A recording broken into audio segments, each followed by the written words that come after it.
Welcome in, welcome in. Hello, hello, hello, guys. It's been a while. It's been a while. How is everybody doing this lovely evening?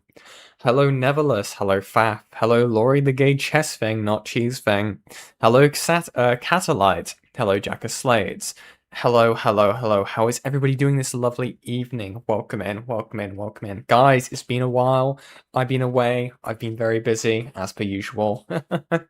I finally have some topics I'm interested in, okay?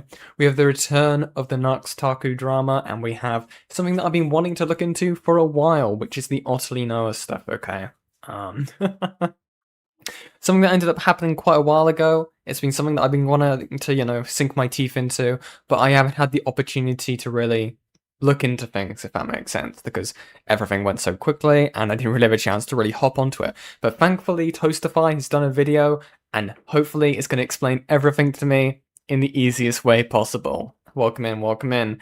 Thank you very much, Advocate, for becoming a member for 7 months. Good evening, Advocate, to you as well. Welcome in, everybody. And I have forgotten to set a goal. Let me do that for all of you right now. Guys, I have been having so much fun. I have been playing lots of Baldur's Gate. I have been doing more of my co-op session with a good friend of mine. We've been having a good time before this stream. Let me quickly do you guys the goal, and then we can start looking at what we're going to be covering today. Marshmallows. There you go. You guys know the drill. We reach the goal. You guys get marshmallows, and it goes towards the PC fund. Hello, everybody. Hello, hello, hello. Welcome in. Welcome in. Oh, God. Guys, I have a few projects in the works, okay? One of my things, the research, is almost done, okay? Almost done. Which is the main bulk of it, okay? And then I can actually formulate stuff into a video, okay? I am getting there, I promise. I know things are being slow, okay? I want to try and get this done at least by the end of the year. I know that sounds like an insane deadline, but there's a lot of stuff to look for, okay? So, you can't blame me too much, okay? Hello, J7. Hi, Yen. I have come to eat your cables. Please do not do that. Thank you very much, Neverless, for the $5 US. If you like D&D stuff, I've been DMing some campaigns based on my universe. I'll hit you up with the opportunity if you want. That sounds fun. That sounds fun. The issue I always found with doing D&D campaigns, I did enjoy doing them. I did them back in high school, with my friend group. It's just now you just struggle to find the time, to meet up and get everything sorted. Have some place where everyone can meet up, everyone can do a session. I'd like to try it again. It's just, everyone gets on with their lives. You kind of take high school for granted. I don't know if you guys experienced that as well. Some of you guys who are probably around my age, if you feel the same way, but no, you take some free time for granted once you leave high school, and then you're struggling to find work. Because trust me, I don't know what it's like elsewhere in the world at the moment, but at least here in the UK, the job market is absolutely horrendous. It is awful at the moment, okay? I have applied to probably about 20 to 30 jobs, okay? It's a struggle. It's a struggle, chat, okay? It's okay. I will be moving into a new place very shortly. Next month, okay? Very excited, okay? Not excited to pay those bills, though. But that will probably mean you guys will be getting a lot more streaming from me, okay?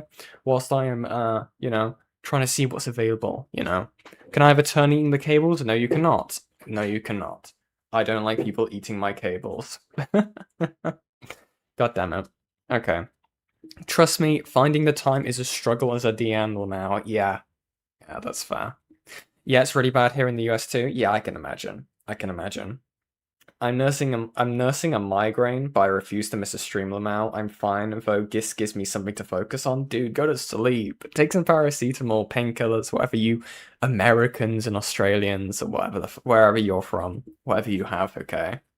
Trust me, I've been having an awful headache recently. Awful headache. Making potatoes in the air fryer. How are you, Yen? Hopefully doing good. I'm doing good. I've finally found some topics that I feel like are stream worthy, okay? I got kind of burnt out, okay? I don't know if you guys kind of noticed it in my recent streams, which I do kind of apologize for. Probably not have the same level of energy, or, that you guys are probably used to from me. which I've been kind of trying to correct. It's why I've not been streaming as frequently. I've been trying to focus on topics that I actually care to cover, or more so I have a bit more of an interest in. I thought the Lego stuff was good. I thought it was interesting to cover, but I feel like there's some more stuff to cover with that we haven't actually done. So that might be something that we do end up returning to. But yes. I am the one who causes streams to break. I summon the Creeper army onto Ace's stream whenever he plays Minecraft. Okay. Yeah, that last part's awesome. Keep doing that. I think it took me 50 applications to get my current job in the US, so best of luck. Yeah. Yeah, it's bad. It's bad. You'd think something in my trade specifically would be a bit easier to get, but, you know, we're going to roll with the punches, okay, chat? We're going to roll with the punches. But enough of that, okay? I think we're going to get right into this. Let me change my stream. Let us see if we have got any scuff at the beginning of this stream. We have my Fuji. We have the chat. We have the topic. No issues at all. Let's hope the audio is fine because I had to update my audio drivers because stuff kept messing up. Well, we will see. We will see, okay. So I'm not actually sure what show I want to start with today. Obviously, we've got Toastifys videos talking about Otterly Noah, and then we have the Nux Taku stuff. I think I'm probably going to cover the Nux Taku stuff. So let's do a quick recap, okay? Let's do a quick recap. So last time we left off, okay, we watched, God, how many, it was a few months ago now, we watched Nikandros' video talking about the Nux Taku drama. And basically what that entailed is it was basically Nikandros calling Nux Taku out for the type of content he was promoting, the stuff that he was promoting on YouTube, trying to circumvent YouTube's TOS when it came to like very inappropriate material, you know, like lolicon, bestiality, weird crap like that, right? On his YouTube channel, and was basically providing sources to people via his YouTube channel. Along with the fact he also looked inside of his Discord server and found out that there was a minor in there who was potentially being exposed to very harmful behaviors, not directly from Nux Taku, but from someone in his circle, basically. Evil stuff, okay? Evil stuff. We also covered, I remembered last time we covered the Nux Taku stuff, we covered a few of the sweepers, you know, Mamarako, Mitsu, I can't remember their full name, but Mitsu, the lolly lawyer as well that they have on their team. Evil stuff, okay. Evil sweeping occurred, okay. Evil stuff. Thank God we're watching the Toastify video. Ace's stream covered this was a mess. I didn't know what was happening half the time, Lamau. Evil.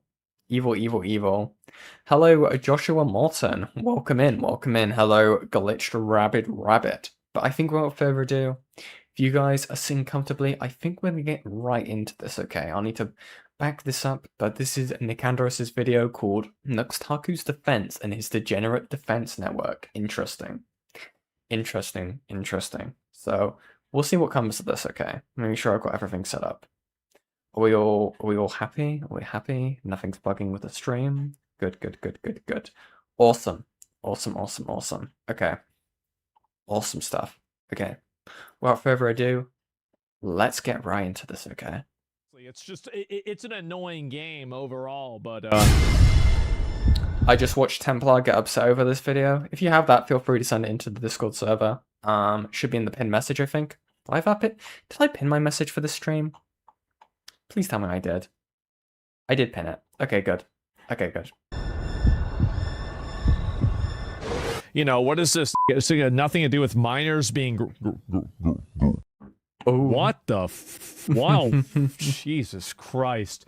People, like, honestly, like, guys, I'm gonna be real. Like, if you're a content creator, you need to stop interacting with anybody that's under 18. You do. You need to stop doing it. It's a massive fucking mistake. You are putting yourself in a bad situation. Stop. Like, do not let the kids, do not let them on your Discord. Yeah, buddy. Don't let them in your community. Don't do anything. Yeah, buddy. What was posted? No, Los Post didn't do anything, right? Like, this is just some other bullshit, right? And yeah, it's a total liability. And if you're not a content creator, I mean, listen, whenever you're a content creator and you have a community, it is just better for everybody that kids are not allowed in it. That's all I'm saying. I wonder think who that's you could be very talking fair. about. Welcome. Interesting. So he was sort of stuff talking about the Nux Taku stuff and immediately scrolled down. So he was just seemed like he was making a general point. Sweeping? Maybe? Sweeping? Sweeping maybe? We'll see. We'll see. I'm Nikandros. Remember this? Nux has always been my good to me, favorite. and I'm a guy who's always going to have the back of my friends. However, I will also be the first guy to hold my friends accountable. We'll see about that. Yeah, I And love what the did we editing in see? this. Anyways, looked like Nux Taku completely obliterated all of the allegations that were thrown his way in the matter of 5 minutes. So that was always really fun. And the amount of people were like, you need to denounce Nux. You need to denounce Nux. I'm good, bro. I love Nux. Straight up. I don't care. You're not going to weigh the evidence or be transparent with your audience about what the allegations even are. I don't care. Of course not. When a Kotaku journalist speculates about Bowser being bisexual, Tectone demands the author to be investigated. This screams child groomer, not gonna lie. What? However, when Really? he's asked Okay. about his friend's long history of profiting from exposing masses of young children to incredibly obscene True. content and funneling them to dangerous and barely moderated communities. I don't care. Oh yeah, I forgot. Yeah. I also must have forgotten that he's a racist. Why would I reasonably Oh expect god, the anything Tectone from drama. him? I missed out on the Tectone drama. I did miss out on the Tectone drama, okay? Maybe something we look back on? I don't know. It feels like there's a lot there to actually have to look through. We'll see. We'll see. What does he even mean by Nux Taku obliterating the allegations? I've been waiting and I can't see a response from him. Oh Ooh. wait, I'm blind. There it is. Plain as day. What? 21 minutes deep into a video called It Backfired. He effing found Oh, out. I think we covered this, Now that's yeah. what I call burying the lead. Okay, That's I think- apparently I a think I very know what common this is. criticism for my video. I tried starting to watch some of like the shit about what's going on, and I was like, oh, I'm in the car Who is for like an this? hour and a half. Let's throw on that Nikandros video. I like the beginning of the video starts out with him just lobbing a ton of insults at Tectone, Oh Problem? no. and I kept having to look. Dude, I can't think of a single reason why someone would throw insults at Tectone of all people, okay? The guy with a restraining order against them. I don't understand. I genuinely don't understand why some people would sweep for that kind of stuff. It's incredible. It's actually incredible. Like, what do you, as a VTuber, have to gain from that? I don't understand. I don't know who this creator is. I actually don't know. Does anyone... Like, I don't know who this person is. What do you have to gain from this? Genuinely. What do you have to gain from sweeping for someone, right? Who has got a restraining order put against them? Jesus Christ. Back, and I was like, this was a video about Nux, right? Like, what is happening? That's the first 2 minutes of an 80-minute video. And so finally, Yes. after he finishes berating Tectone, 2 minutes.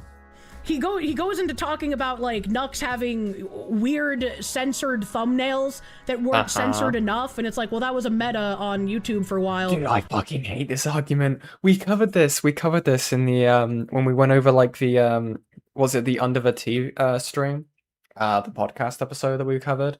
Dude, I hate this meta thing. This was like the thing at the time, right? This was the thing at the time. It doesn't make it any less weird. It doesn't make it any less like disturbing, right? Like, I think I made the comparison just like, oh yeah, remember when like people were just like hiding like was it like doing like Reddit 50/50? That kind of stuff, right? That was the meta at the time. That was like the meta, right? Being another word for like that was the norm. That was like the edgy humor, right? That's what I gather from that whenever they say meta. It doesn't change it. It doesn't change it at all. It's like saying it's like I don't know. It's fucking bizarre, dude. It's fucking bizarre. It was normal back then. Having things for the zoo was normal back then.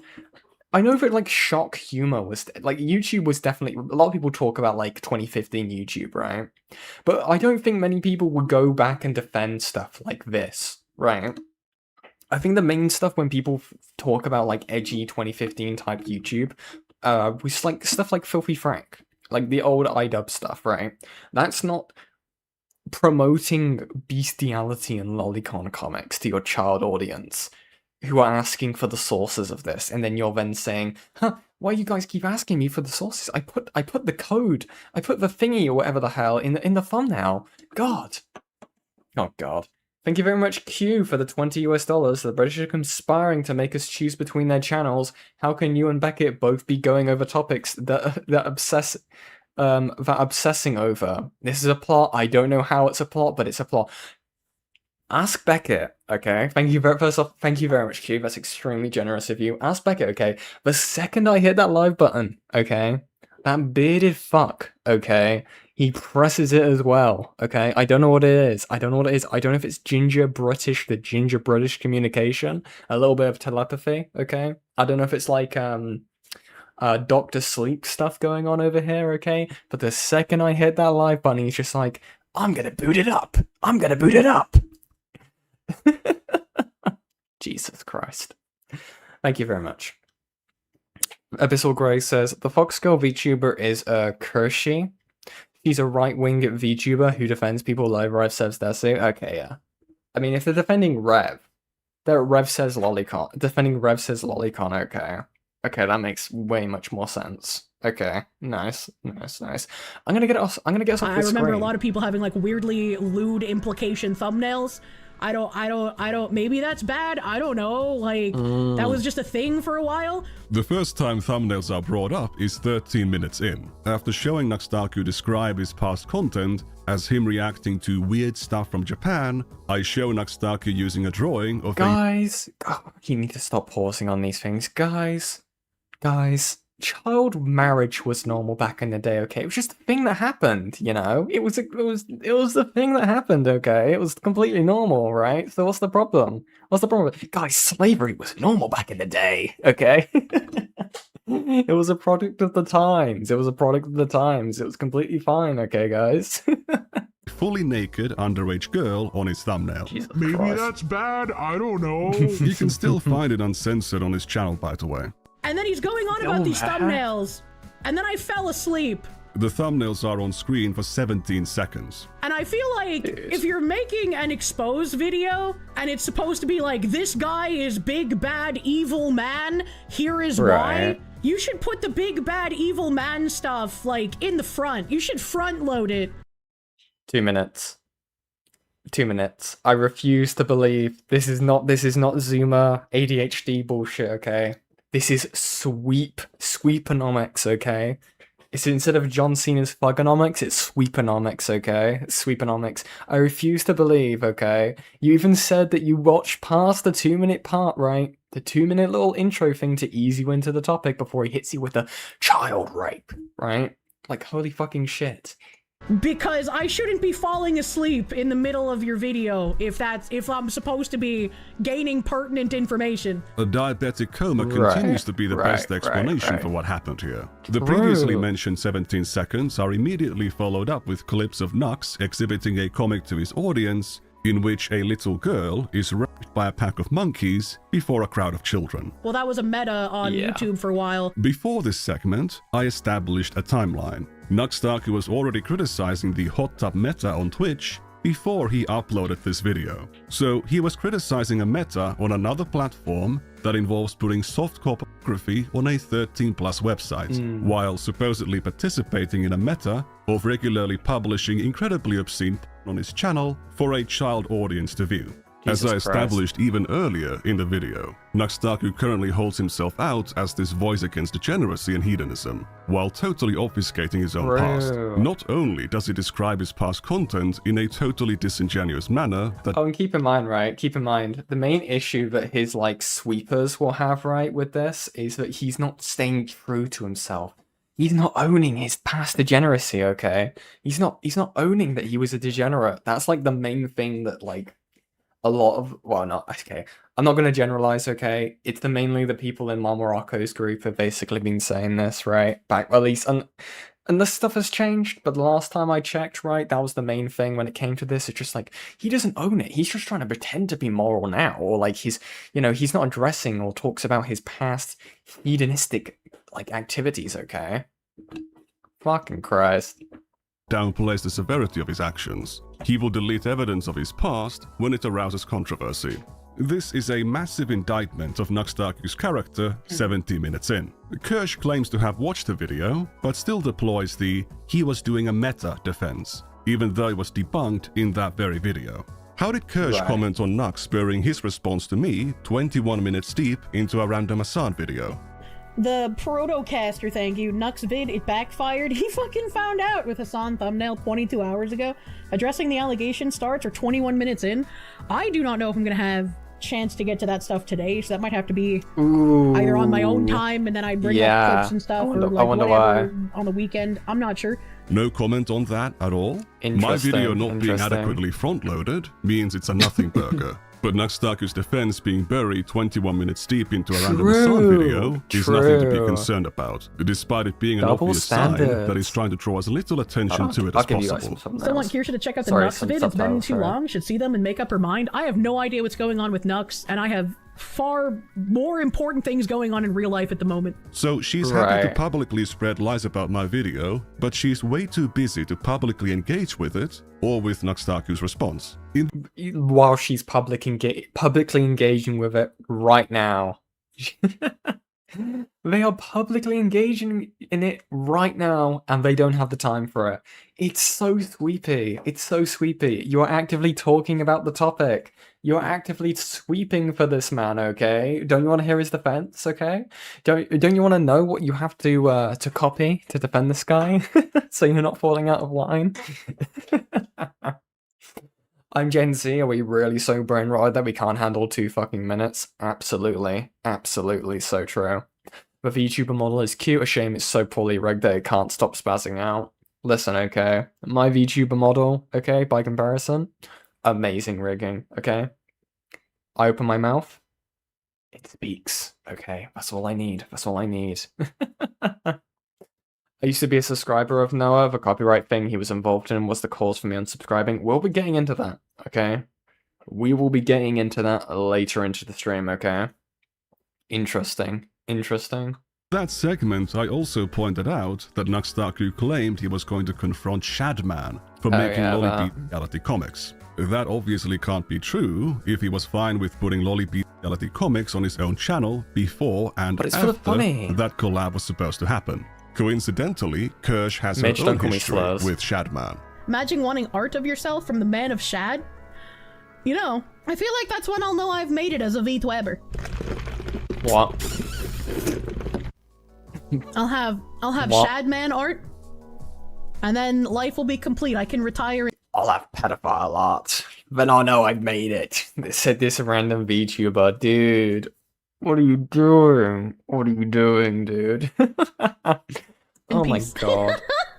For many years, Kirsch would make requests like this of Shadman on Twitter and on really? streams. Hold on. And then life will be complete. I can retire in peace. For many years. You can't retire. Wait. Excuse me. Ethan Kleinkoff. Seriously, who are these anomalous fucking weirdos? And then Kirschke says, you can't retire as it's my goal to one day be drawn by you in 2021. When was the Shadman stuff? When was Shadman outed? I'm actually curious. When was Shadman? Shadman found out, exposed. When was he exposed? In 2021.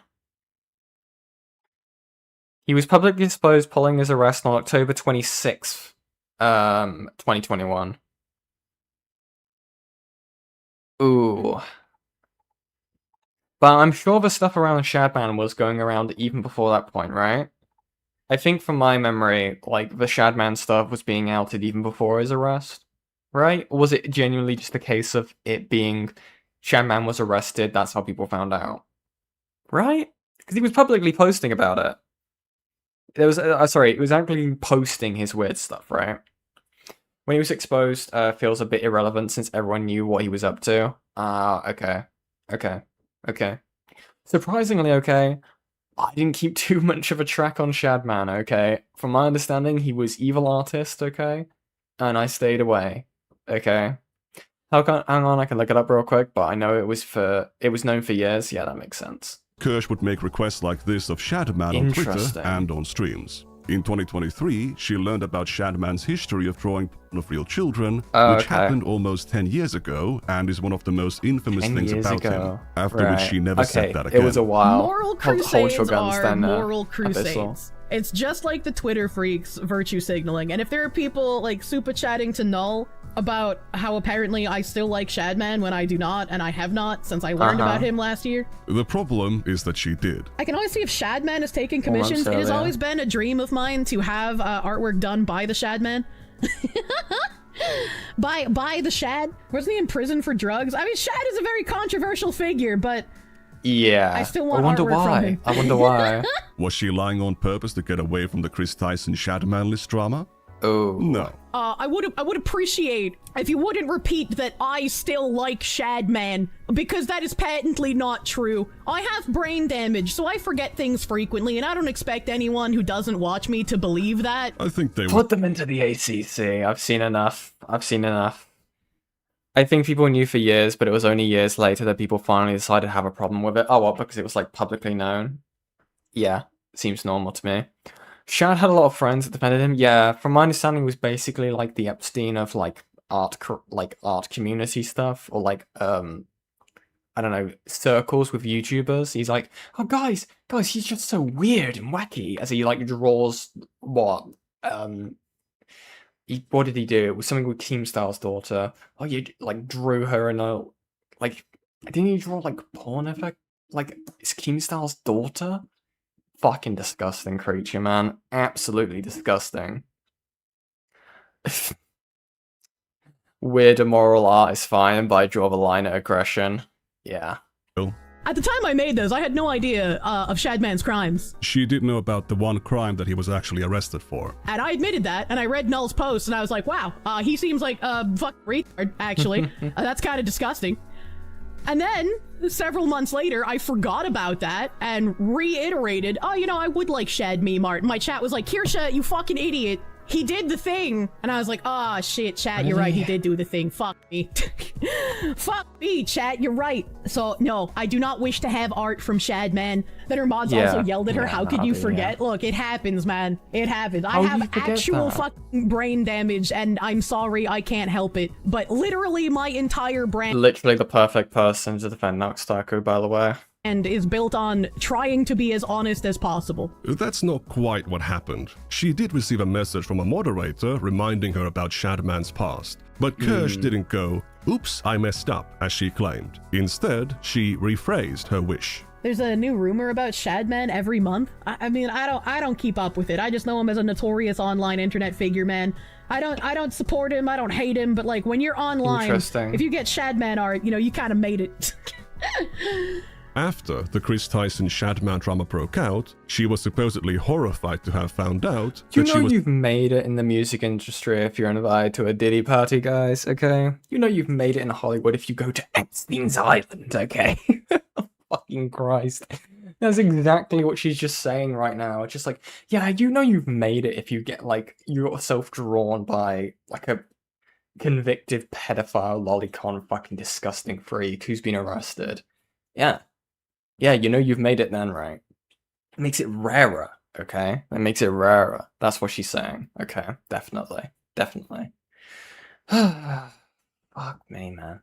speaking about such a monster in such a The stuff with Keem's daughter is that Shadman drew her. Okay, yeah. Yeah, I understand that. Yeah, I understand. I am not reading that out. casual manner. But before, when she had the information in But her thank you, damaged Abyssal. brain, the best she could do was to be neutral. I don't support him. I don't hate him. If I didn't know any better, I'd say it's pretty obvious that Kirsch didn't really care all that much about Shadowman's past, until it became a convenient vector to attack Chris Tyson. I might also claim that Kirsch's hesitation to condemn Shadowman was the result of her pandering to that kind of audience. But fortunately, we know better. She wasn't lying or downplaying her fandom of Shadowman. She's got brain damage. Look at the symptoms. Shad won't draw me because I'm not a mini. He can just make me into a lolly. I've had people make lolly Kirsha before. The world is... Oh, there you go. There you go. There you go. There you go. Immediately right there. Alright there, guys. My brain damage, guys. My name's Nezzy Monster, okay? My brain damage, okay? My memory, I forgot. I forgot that I was, like, talking about the evil-ass rape man, okay? Guys, I'm so sorry, guys. Guys, I had no idea. I had no idea, guys. My brain damage, okay? Jesus Christ. Like, I know I say sometimes that, like, guys, I'm tired, okay, leave me be. Okay? But I have never had that excuse when it comes to evil-ass lolicon, man. That man. Insane. Sorely lacking Shadman's brand of pure provocateur energy. Reddit will throw a fit when he gets back. I really liked Hillary Clinton. I thought that was pretty prime. What? Can we commission Shad? I don't know if Shad takes commissions, actually. Kirsha's not a Kanye fan. What do you mean? I said I don't mind if he draws me. That's perfect. I'm not repeating what they've said, because Fishy will go ahead and clip me again. But Jesus Christ. Okay, here's the thing, right? Here's the thing. Lolicons, right? They will keep saying, like, guys, okay? It's not pedophilia, because they're not real. And then they will use phrases like that, okay? The C word, which ends with a Y, okay? Because I refuse to get clipped again by Fishy. I see you. Meaning what it means, right? What are you thinking? What are you saying, dude? It's fucking deranged. It's fucking deranged. It is insane behavior, okay? Yes, I understand, okay? There is a difference, technically, right? It's not an actual child, okay? I understand that. But it's not much fucking better, okay? Yes, they're not the exact same thing. That's why they are called a different thing. But it's not not much better. It's not really any better, okay? There's barely a distinguishable difference between the two things. Okay. It's disgusting, okay? It's disgusting. And then you'll have people like food shops that will make excuses like, guys, I was prescribed it, so I don't actually touch kids. Like an absolute fucking weirdo they are. Like, Jesus Christ, man. Hurts my brain. Genuinely hurts my brain sometimes.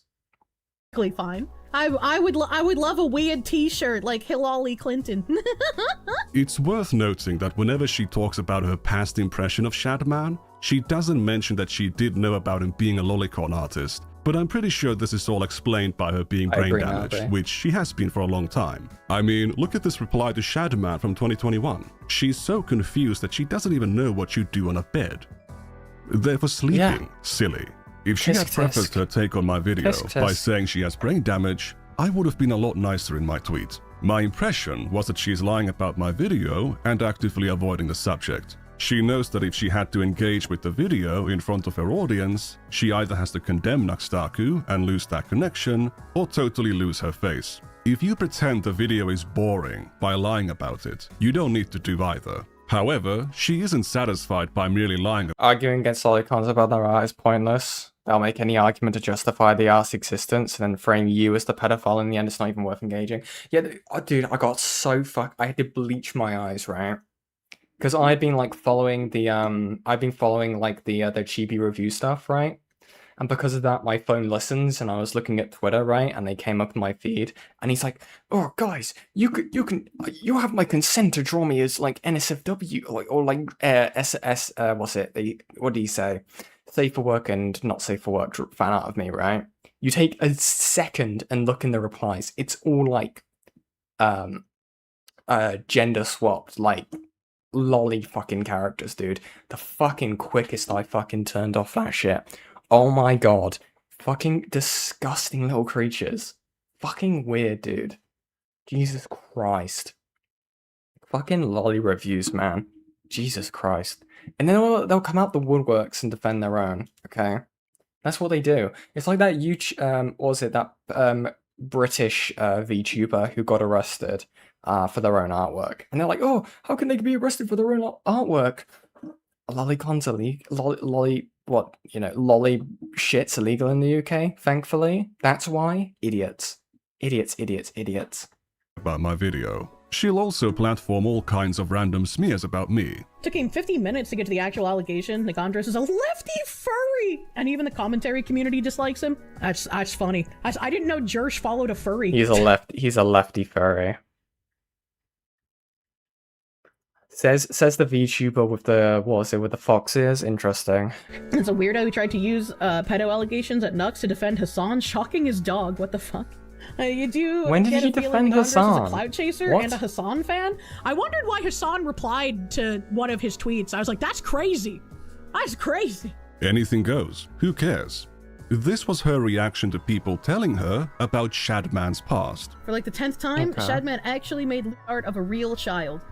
That's if he did so. I have to say if he did so, because I have not received any sources. I just have people telling me. I'm not gonna believe without a source. Please give me source. Not gonna believe words without sources, though. That's how I operate. Use Google. I want sources. Use Google. Kirsch already knew that Shadman was an infamous child illustrator who might still be in prison for something, but she had hopes of receiving some personalized child illustrations from him. So, if you make any claim about him, Kirsch demands to see evidence. However, if you call her a diabetic hog because she demonstrably lied about your work, she'll abandon her principles and lie about you even more. Not gonna believe words without sources, though. That's how I operate. Literally, my entire brand is built on trying to be as honest as possible. If she doesn't have that expectation of receiving child cartoons, staying honest becomes impossible. The Nikandros guy is very clearly a spurg, though. I would not trust anything coming from that guy. Kirsch is primarily a political commentator. Her reliability is heavily tied to her knowledge of politics. So let's see her grasp on what should be 8th grade civics in the United States. People watch her show. There we go. There we go. There's the cabal. There's the cabal. That's why she's sweeping. That's why we're sweeping, chat. That's why we're sweeping. There's the cabal. There's the cabal. Like, you guys are super political. No, we're not. Right? I don't even know what any of this shit means. Like, what does an attorney general do for the United States? Can I call and say stuff? I don't even know who you are, like, clouding. She continues to stay silent for a full minute. Meanwhile, Tectone spins his ignorance about how the government works into a point about how it's difficult to understand on purpose so that government bureaucrats can get paid for doing nothing. Seems like the Democrats do things. It's just things that most normal people don't like. And the Republicans go, we should do something about that. And then they never do. What stunning insight. The reality about these conservative creators in the Asmongold orbit is that they are financially tied to each other. It doesn't matter what I say or how polite I am, they are looking for any excuse not to engage. Honesty and principles don't matter. What matters is playing for your side. Remnant 777 learned this lesson the hard way when he called out Leaflet for not taking any accountability for her Discord server, which had its own share of cute and funny characters on it. For more info on that, you can watch these videos. Despite making me look like the smelliest Redditor who ever lived after getting backlash for making his site look bad, both publicly and behind the scenes, Remnant realized what this network actually values, and his opinion on me turned around. I do appreciate you, by the way, Nikandros. People are hating on you right now. I'm gonna make a public statement right now.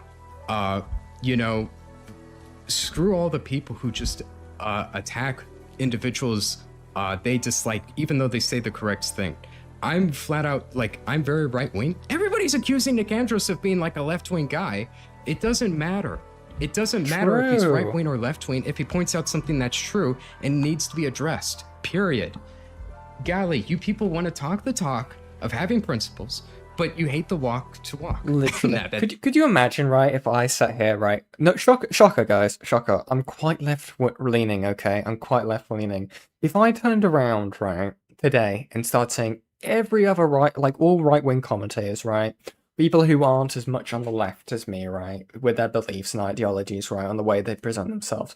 I'm going to now say, I don't believe a word they say, okay? I'm not going to believe anything they say, okay? Because they're on a different quote-unquote team from me. Insane behavior. Actually insane behavior. I fucking hate, right? I do hate when stuff like this, right? Especially in these online forums, because this are the ones that I'm mainly in, right?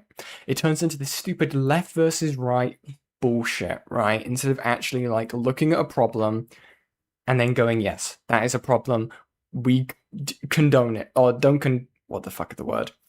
Don't allow it, okay? Go ahead and bully that person to hell and back, okay? But then you have it being turned like, oh, it's the left attacking the right, it's the right attacking the left, when there's like stuff like pedophilia or stuff like that happening. It's insane behavior. Worst person you know has a good take. Yeah, exactly. Exactly.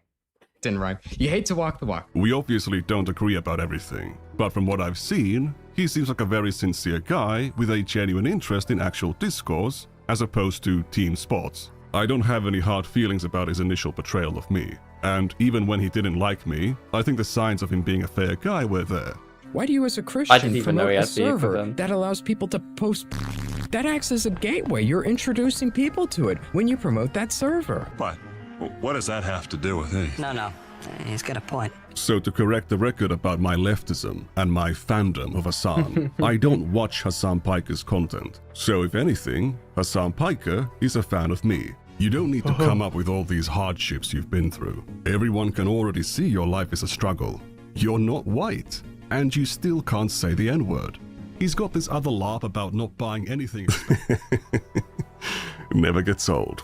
But sure, Kirsch, I've had some interactions with Hassan on social media. I think you forgot to show how I'm wrong, or how I'm a liar.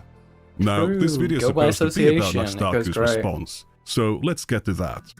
Nux Taku's strategy is actually not much different from Kirsch's. Now, anywho, Hassan continues his crash out, this time going after me and everyone else. He goes after a lot of people. Hassan Piker is coming after you? What has Nux Taku ever done to Hassan Piker to become the target of such aggression? He's only said Hassan's name on his channel 674 times. He also has a playlist with 72 videos, 64 hours of material in total. And guys, if you want me more alive, okay, and less dead, okay, you guys can go and support the channel, like the stream, subscribe if you haven't already.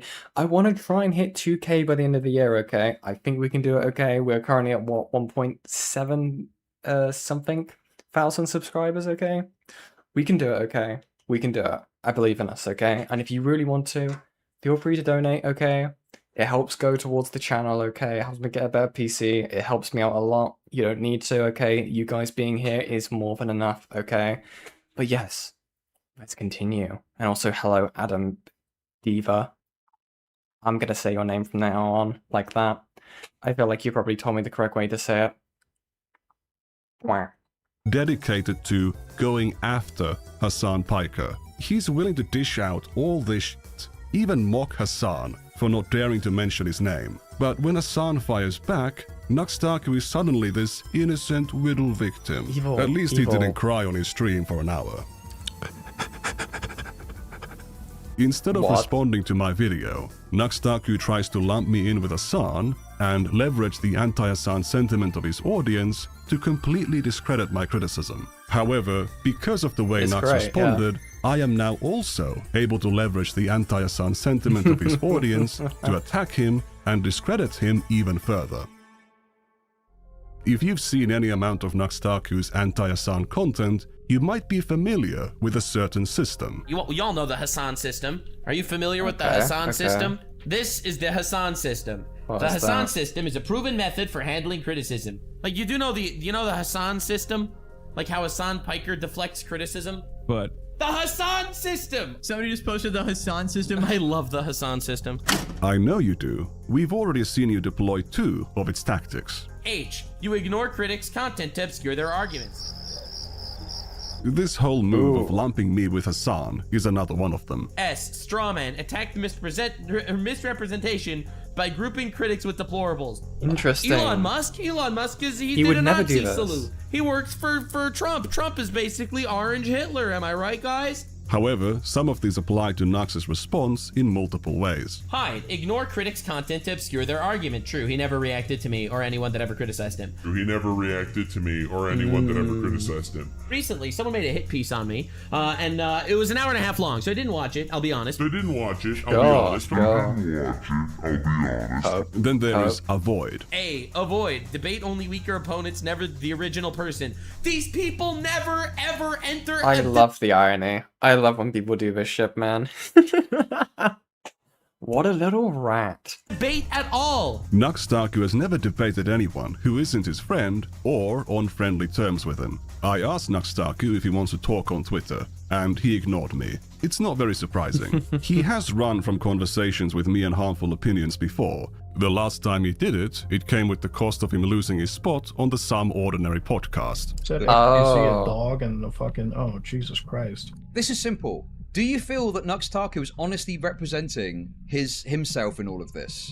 To you?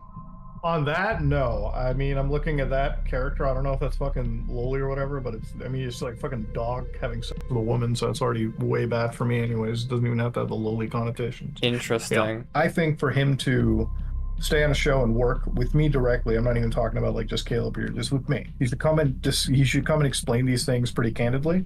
And if he can't do that, then I don't think he should be able to work with us in the future. I think that's a pretty fair way to go about it. I haven't seen the Harmful Opinion video. Harmful Opinions made the video. He's the one that's got the more substantive critiques exactly of that. I've just watched his video about it. I mean, obviously, if he's not willing to answer the critiques, then I don't think he should be working with us. I'll expand on that a bit in part. Blacklisting. Cancel them all. They're all blacklisting him. No, but it's. I think that's quite fair. I think that's incredibly fair. I don't know how I feel about like the whole thing of just like, oh yeah, you should at least come out and explain it, okay? And then we'll. I guess he probably means more so than they'll make a decision. I'd hope, right? I'd hope he wouldn't keep him on if his excuse was bullshit. But we'll see. Too, but the full story comes later. I don't think name call is even worth addressing. However you might feel about the accuracy of this meme when it's applied to Hasan, if you're going to be using it against him, you can't behave in the same exact way when you yourself are facing criticism. However, I believe we skipped over one of these tactics, which happens to be the one that Nux Taku relies on the most. That's A, alter in the Hasan system. Drastically misrepresent the opposing view. The new angle that people are taking is that I was grooming people in a Discord. They weren't saying that. I've never groomed anyone ever, and they've never had any evidence of me grooming anyone ever. All right, so it's a lot of implications that get thrown out. Not only Nikandros never said that. That's the interesting thing. That's just a blatant lie. From my memory, I don't think Nikandros ever accused Nux Taku of grooming. Okay, I think there is a major difference, and I feel like Nikandros is going to get into this, right? I think personally there is a big difference, right? Okay, how do I explain this? There is a difference between cultivating an environment which allows grooming to occur or normalizes specific behaviors and actually grooming, right? Grooming is a one-on-one action, okay? I think sometimes you could probably maybe say that like, oh, normalizing is grooming, right? I think there's a difference there. It's not much better. Again, it's still a bad action, but it isn't grooming, right? That would imply that Nux is intentionally trying to get something out of a child, right? I don't think he was trying to do that, but he was definitely cultivating a dangerous environment which children have access to, okay? If that makes sense. Did I not accuse him of grooming? I clarified that messages on the Discord about him grooming someone were actually jokes. Plenty of users, including Nux Taku, have also claimed Alan to be underage. Alan is a lolly, no can do.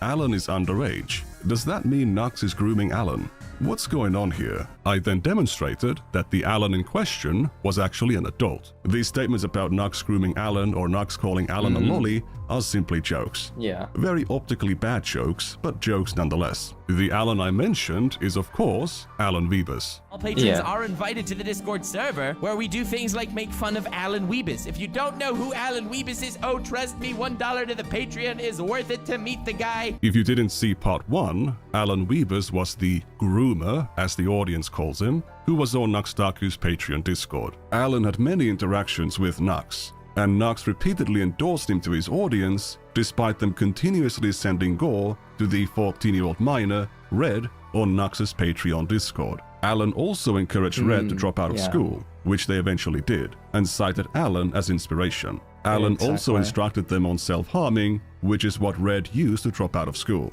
I don't even call Alan a groomer in the video. Yeah, I said he exactly. engaged in abusive, manipulative and criminal behavior towards Red, and I showed a message from Red in which he says he doesn't believe Alan had that intention, but his behavior was still inappropriate. This is the guy that made the video. If you want to watch the full video, True, you should true, go watch true. it, by the way, if you want. If you want to watch an hour and a half of this guy calling me a pedophile with zero evidence that I'm a pedophile, you can watch this video. That would be great. Go do that. All right, I'm not trying to hide that or anything. Just to be clear, all right, we're not putting it under the rug at all. Thank you very much, Cadillac, for the £5 British. I'm gonna have to watch the VOD tomorrow, but anyway, for the PC Fund, have a good rest of your night/evening, everybody. Thank you very much. That's exceedingly generous of you. Have a lovely evening, Catalite. I will see you when you are watching the VOD. Absolutely. If you want to go watch it, go watch it. I will not be spending 4 hours reacting to an hour and a half long video calling me a pedophile again and again and again for things I've already addressed. Nux Taku has You never haven't addressed previously some. addressed the state There of we his go. communities, There we go. and he's never given an honest description of his past content to his audience. He's also never called a pedophile in the video. While I do show him exhibiting very obscene lolicon material on his channel, I mentioned the fact that Nux Taku has consistently denied being into it. There's a difference between waifu and best girl. Waifus are mountable, so therefore the best girl isn't. However, the art of the best girl is lolly inclusive. Nux is using that word in the petite anime character sense, not the cartoon CP sense. Nux's stance on personally not being into lolly hentai has been consistent for years, but it didn't stop him from posting it onto YouTube. Despite having displayed this content in his videos and thumbnails for years, Nux Taku has consistently denied being into it. Nux Taku might have frequently engaged with lolly hentai content, even lolly beast, and he was putting it on his thumbnails as recently as 2022. But Jesus using Christ, something for man. clickbait to increase your income is not the same thing as personally enjoying it. You can make assumptions and speculations about why he went with this material specifically, but those are ultimately assumptions. Just for the hell of it, let's make another argument for why Nux isn't a lolicon. The anime community, which Nux Taku was submerged in for years, is full of people who are openly lolicons, like Nux Taku's friend, Chibi Reviews. He feels comfortable Christ. regularly tweeting suggestive images of clearly underage characters. These people are tolerated in these spaces, and there was zero pressure against Nux coming out as a lolicon if he was one, and yet he didn't, despite being surrounded by these people and having pandered to them. I think, yeah, again, like he's just saying pandering. Yeah, I think it is a case of unironically pandering. Again, that just ends up with cultivating an audience of lolicons and pedophiles, which I have no clue why you would ever want that. That is fucking weird. Like, dude, blood money at that point.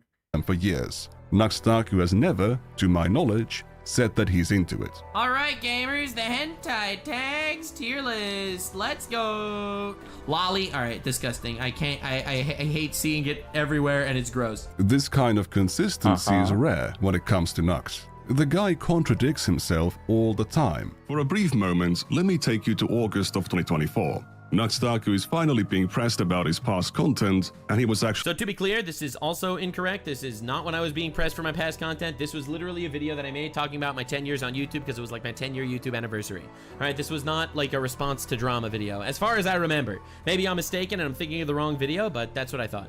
Right.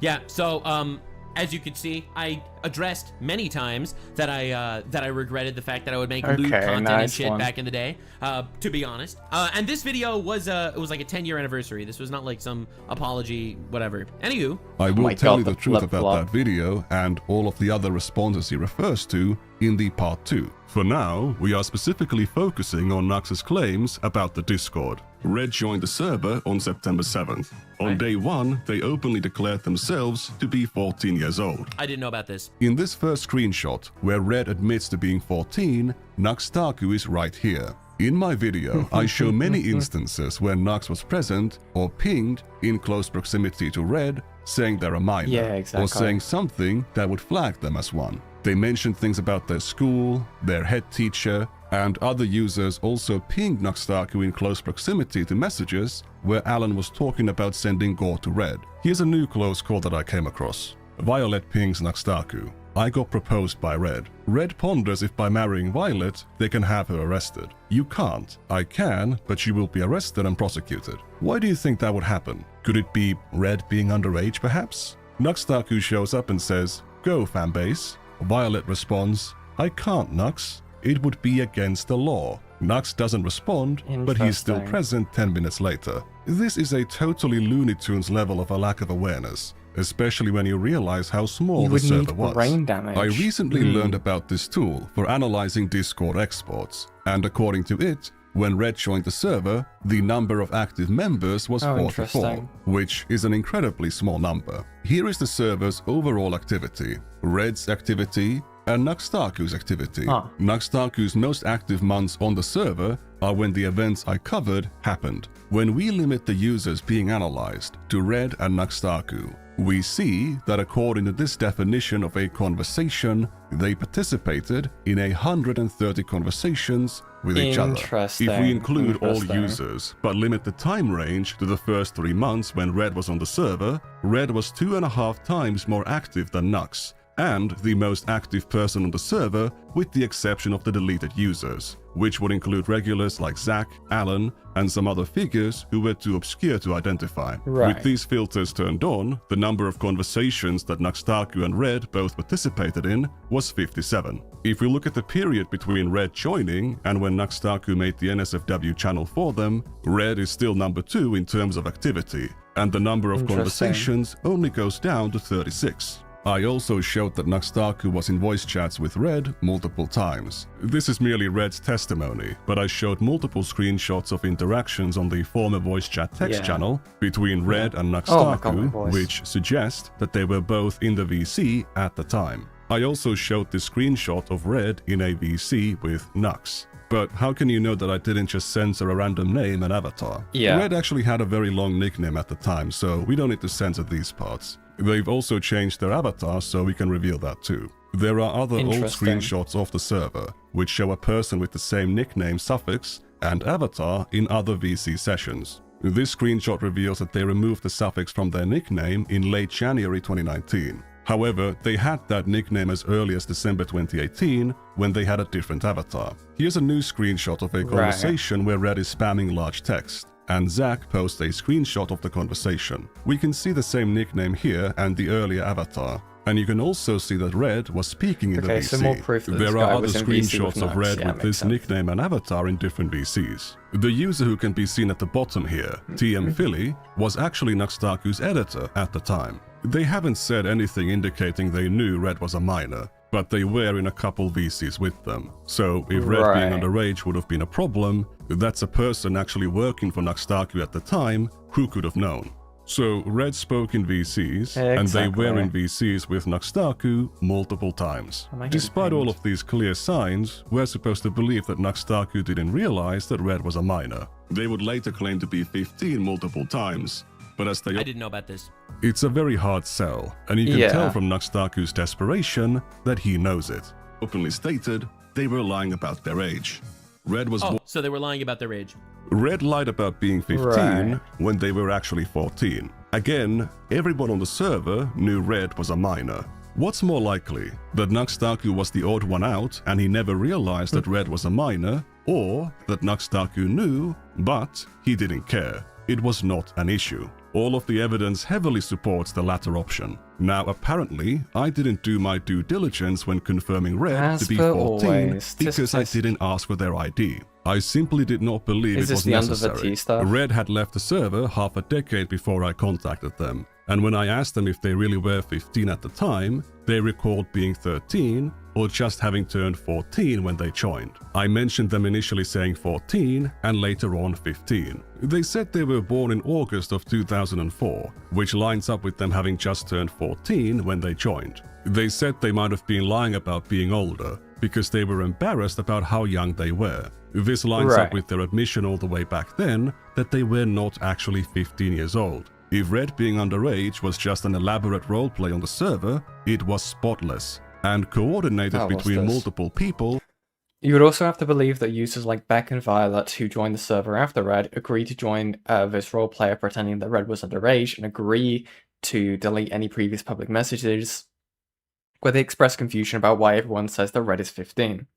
No one on the server ever doubted Red wasn't underage, so if they were tricking everyone into thinking they were a minor, their deception was perfect. If Red was willing to go through all of these efforts to trick people that he was a minor, for no apparent reason, why wouldn't we expect him to have forgotten an ID as well? Or sorry, why wouldn't we expect him to have forged an ID as well? Yeah, it seems like a lot of effort to forge an ID for something that happened, many years ago that the guy didn't go out to try and expose?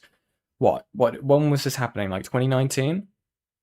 Well, yeah, if this was all an elaborate thing to try and get Nux into trouble, why was it not brought out sooner?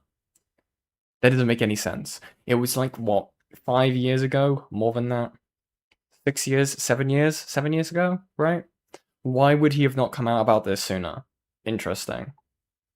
In an effort to trick someone who would stumble upon those messages over half a decade later. There we go. Some people still demand to see an ID verification. So I asked Red if they were willing to share a photo of their ID with everything but their birth year and month blocked out. They got back to me very quickly with this. There it is. August of 2004. Red was 14 at the time, just like they said, and just like I reported. Will the skeptics now be satisfied, or will they simply move on to the next thing to be skeptical about? Hey, Nikandros knows Photoshop. Nikandros must have photoshopped this. Well, you caught me this time. Here's the original, and here's the fake. I can show me refreshing the DMs where Red sent me the picture, but maybe Red sent me a fake passport, or maybe I used an alt account to fake these messages. I didn't. This is real. I hope this demonstration shows why I thought that it was worthless to get an ID verification. If you're already skeptical, this isn't gonna do anything for you. There is just so much more other evidence which supports Red being underage. Oh my god, what is this? Jesus Christ. The nationality, they acknowledge the risk of people might recognize the nationality because the format of the passport, even give permission. Yeah, okay. Video came out, I've been contacted by 3 people who could be seen in the video showing or saying something inappropriate to Red. They've all offered an explanation for their actions. And if Red hadn't actually been a minor at the time, pointing it out would be a total exoneration. All of them acknowledged that they knew that at the time, Red was a minor. One of them even emphasized how immature Red was, and how their lack of knowledge about adult matters became a running joke on the server. I want to emphasize that I do not condone any kind of harassment of the individuals whom I feature in my videos. It is entirely possible to do something inappropriate with a minor as a consequence of a lack of thought. If I believed there was anything deeper and more sinister about the actions of these side characters. Sorry, what was that? A running joke on the server. I want to emphasize that I do not condone any kind of harassment of the individuals whom I feature in my videos. It is entirely possible to do something inappropriate with a minor as a consequence of a lack of thought. If I believed there was anything deeper and more sinister about the actions of these side characters, I would have mentioned that. Red actually defended 2 of them. Okay, if I'm being good faith, right, if I'm being fair, I would assume he's referring to, like, they didn't do anything like grooming, right? Again, I don't think he's really particularly defending it, right? But again, these people are like being like weird, making weird sexual jokes around and to a minor. That's incredibly disturbing to me. I don't know about anyone else, but that is incredibly disturbing to me either way. I understand that he's getting these people to confess, but even then, right? I'm not saying, I don't think he's actually like sitting here and defending the actions. He hasn't said that. But I think that's more so what he was referring to there. Okay. Pulling out the broom.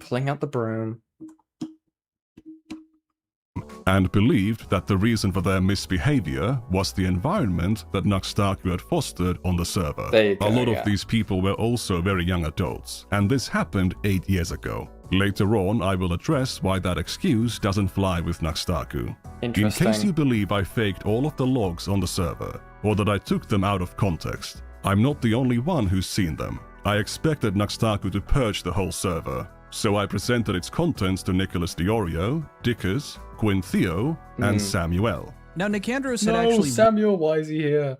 Anyway, While it is possible for adults to not think during interactions, I also want to bring up the possibility that some of the people interacting with Red may have also been kids, but... Oh, excuse me. That might not be very likely. I think he's saying when people get roped up in the environment and don't think about their bad actions with malicious intent. Yeah, I get that. I get that. Again, I think also what we don't understand...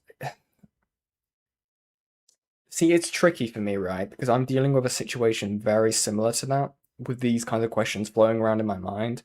But I guess the reason why I'm having this specific reaction to it is because the people who I am looking into have already expressed a moral compass when it comes to specific actions. If that makes sense, they are content creators. They are people who have publicly expressed specific opinions about the ways that people should interact with minors. I don't know. Again, I don't think he's saying, like, it's fine, or the behavior is fine, okay? I think what he is saying here is there's a difference between if the minors were being groomed and if they're not being normalized to the material, right? I think either way, right? Either way, if he is saying it, if he isn't saying it, whatever, my opinion is, right, no matter what, is that it's not acceptable behavior. Shocker, I know. And people should have the understanding to not interact with minors sexually or make sexual jokes around minors, okay? Very bad, very bad. Fucking hell. Reached out to me and we ended up going through some of these Discord logs where he literally just pulled them up from the server. He didn't have to archive these messages or anything. He could just search them up and find them and show me what he was talking about. Nikandros pulled a couple of YouTubers aside, myself included, and did about a 30-minute presentation showing me everything from the actual server. So, in an event where this took place, a YouTuber who covered it can turn around and go, no, it's real. I saw it with my own eyes. So I'm lending that credibility now because I have actually, by his request, recorded our little conversation that we had, the 30-minute presentation, and I recorded that instance if it was ever necessary to actually show. If there was any reason to be skeptical about my presentation of the server's contents, those skeptics could have paid Nux Taku $1 to check for themselves. If they couldn't be bothered to do that, I'd say their critiques are not even worth addressing. For some reason, Nux Taku has decided to block new Patreon members from joining the Discord server. I wonder why. I went ahead and I spent $1 on Nux Taku's Patreon. Now, I just did this a moment ago and I ended up screenshotting it. When I tried to connect over to the Discord, this is what would happen to my Discord. You find yourself in a strange place, you don't have access to any text channels, or there are none in the server. And there wasn't any new servers showing up in my server list on the left-hand side. So at the bare minimum, false advertising. I did not get Discord access for $1. But that is the Discord. Nux without a doubt fostered an environment that facilitated the thoughts and actions others had against Red, regardless of the intent/age of those in the server. The server was Nux's responsibility. Exactly.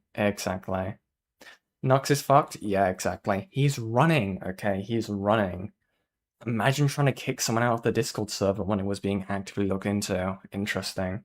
Access that anybody else was allowed to for just spending $1. An NSFW channel, as well as a bunch of people being super cool with the fact that you're under the age of 18. He's also deleted the NSFW channel. If my presentation was a total lie, why would Nux Taku prevent his strongest defenders from doing their own investigation and exonerating him? Fortunately, Nux Taku's attempts to destroy evidence are in vain. Thanks to Jenny Matrix, I have an archive of the server and all of its media files. The NSFW channel included, which is 8 gigabytes. However, that's not the only archive of the server. There are others who managed to export their own versions. In the case of this guy, he dug through the logs and has not disputed Red being a minor. In fact, he documented other users on the server attesting to be minors. Initially, the total number was 7, which then raised to 12, which is very odd for what is supposedly an 18+ Discord. So, look, man, I don't know how a minor even got into this Discord server because I'm sure he mentioned this in the longer video.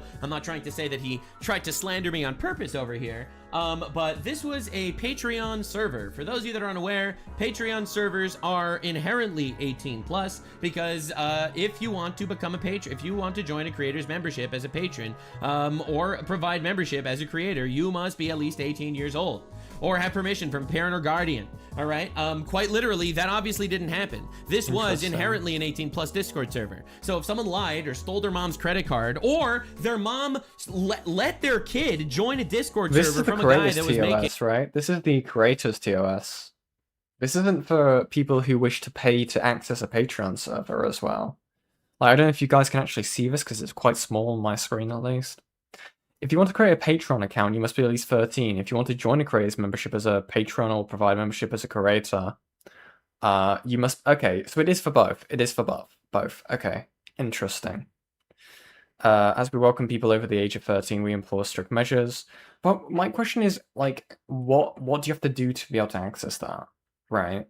I'm actually curious. I'm gonna let it play. If Nikandros doesn't look into it, I'm also gonna look at this because I feel like when sites say you need a parent supervision to do this, they're normally not very good. More adult-focused content on my YouTube channel, that is the parents' fault. There's a lot of claims being made there, so let's go one by one. First of all, how could a child get into the server? If you saw my video, you might remember a mention of the server getting raided several times. Right. The users doing these raids did not pay through Patreon to get onto the Discord. They got in through an invite link. Yes, you heard that right. Nux Taku did not know how to prevent users from creating invite links to the server. Fixing this issue... There's also this. Patreon itself does not impose parental restrictions on account creation, but device-level parental controls and app age ratings serve as the primary barriers for minors. Users must be at least 13 years old to create an account. Users aged 13 to 17 require parental or guardian permission to join a creator's membership or offer one. Again, stuff like this doesn't actually stop kids from accessing this in the slightest, okay? It doesn't stop them at all. I don't know what it's like now with ID verification, but yeah. Nux finding out that kids have access to bank accounts is shocked and does nothing about it. You just enter your card and that's it, I'm pretty sure. Interesting.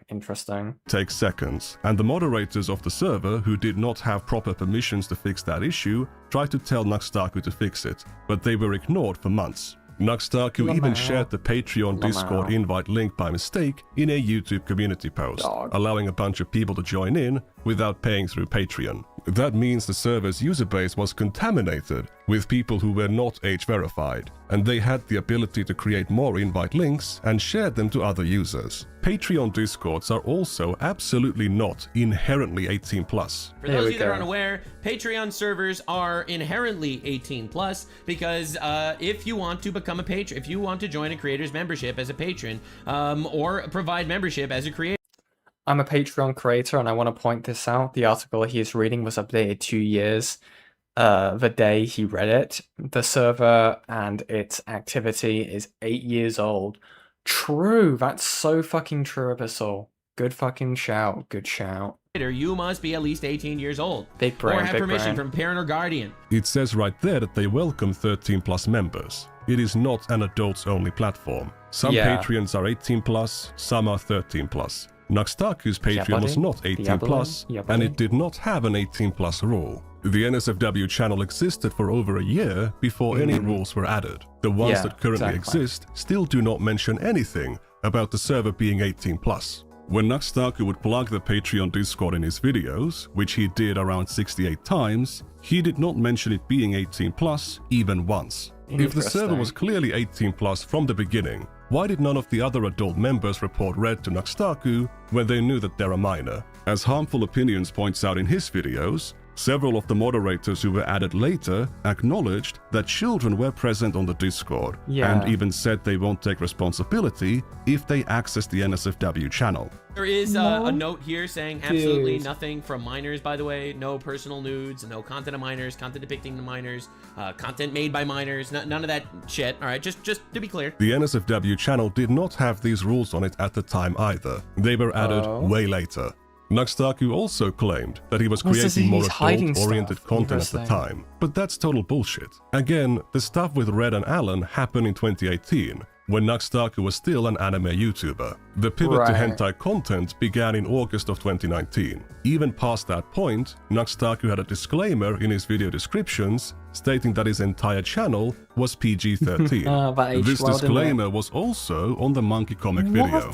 When it comes to Nux trying to algorithmically target his content to a young audience, we actually have some data here, which has been gathered and visualized by Jenny Matrix. If we scan Nux Taku's video metadata for mentions of YouTubers that are popular with children, like MatPat, MrBeast, PewDiePie, and so on, we can see that even after the pivot to hentai content, Nux Taku was regularly using these creators' names in his tags. God, it's almost as if he was trying to like circumvent like age restrictions. It's almost as if he was trying to feed his content to try and give it to the most people humanly possible, even if they were minors. It's almost as if this guy doesn't have any morals and he doesn't care in the slightest. Interesting.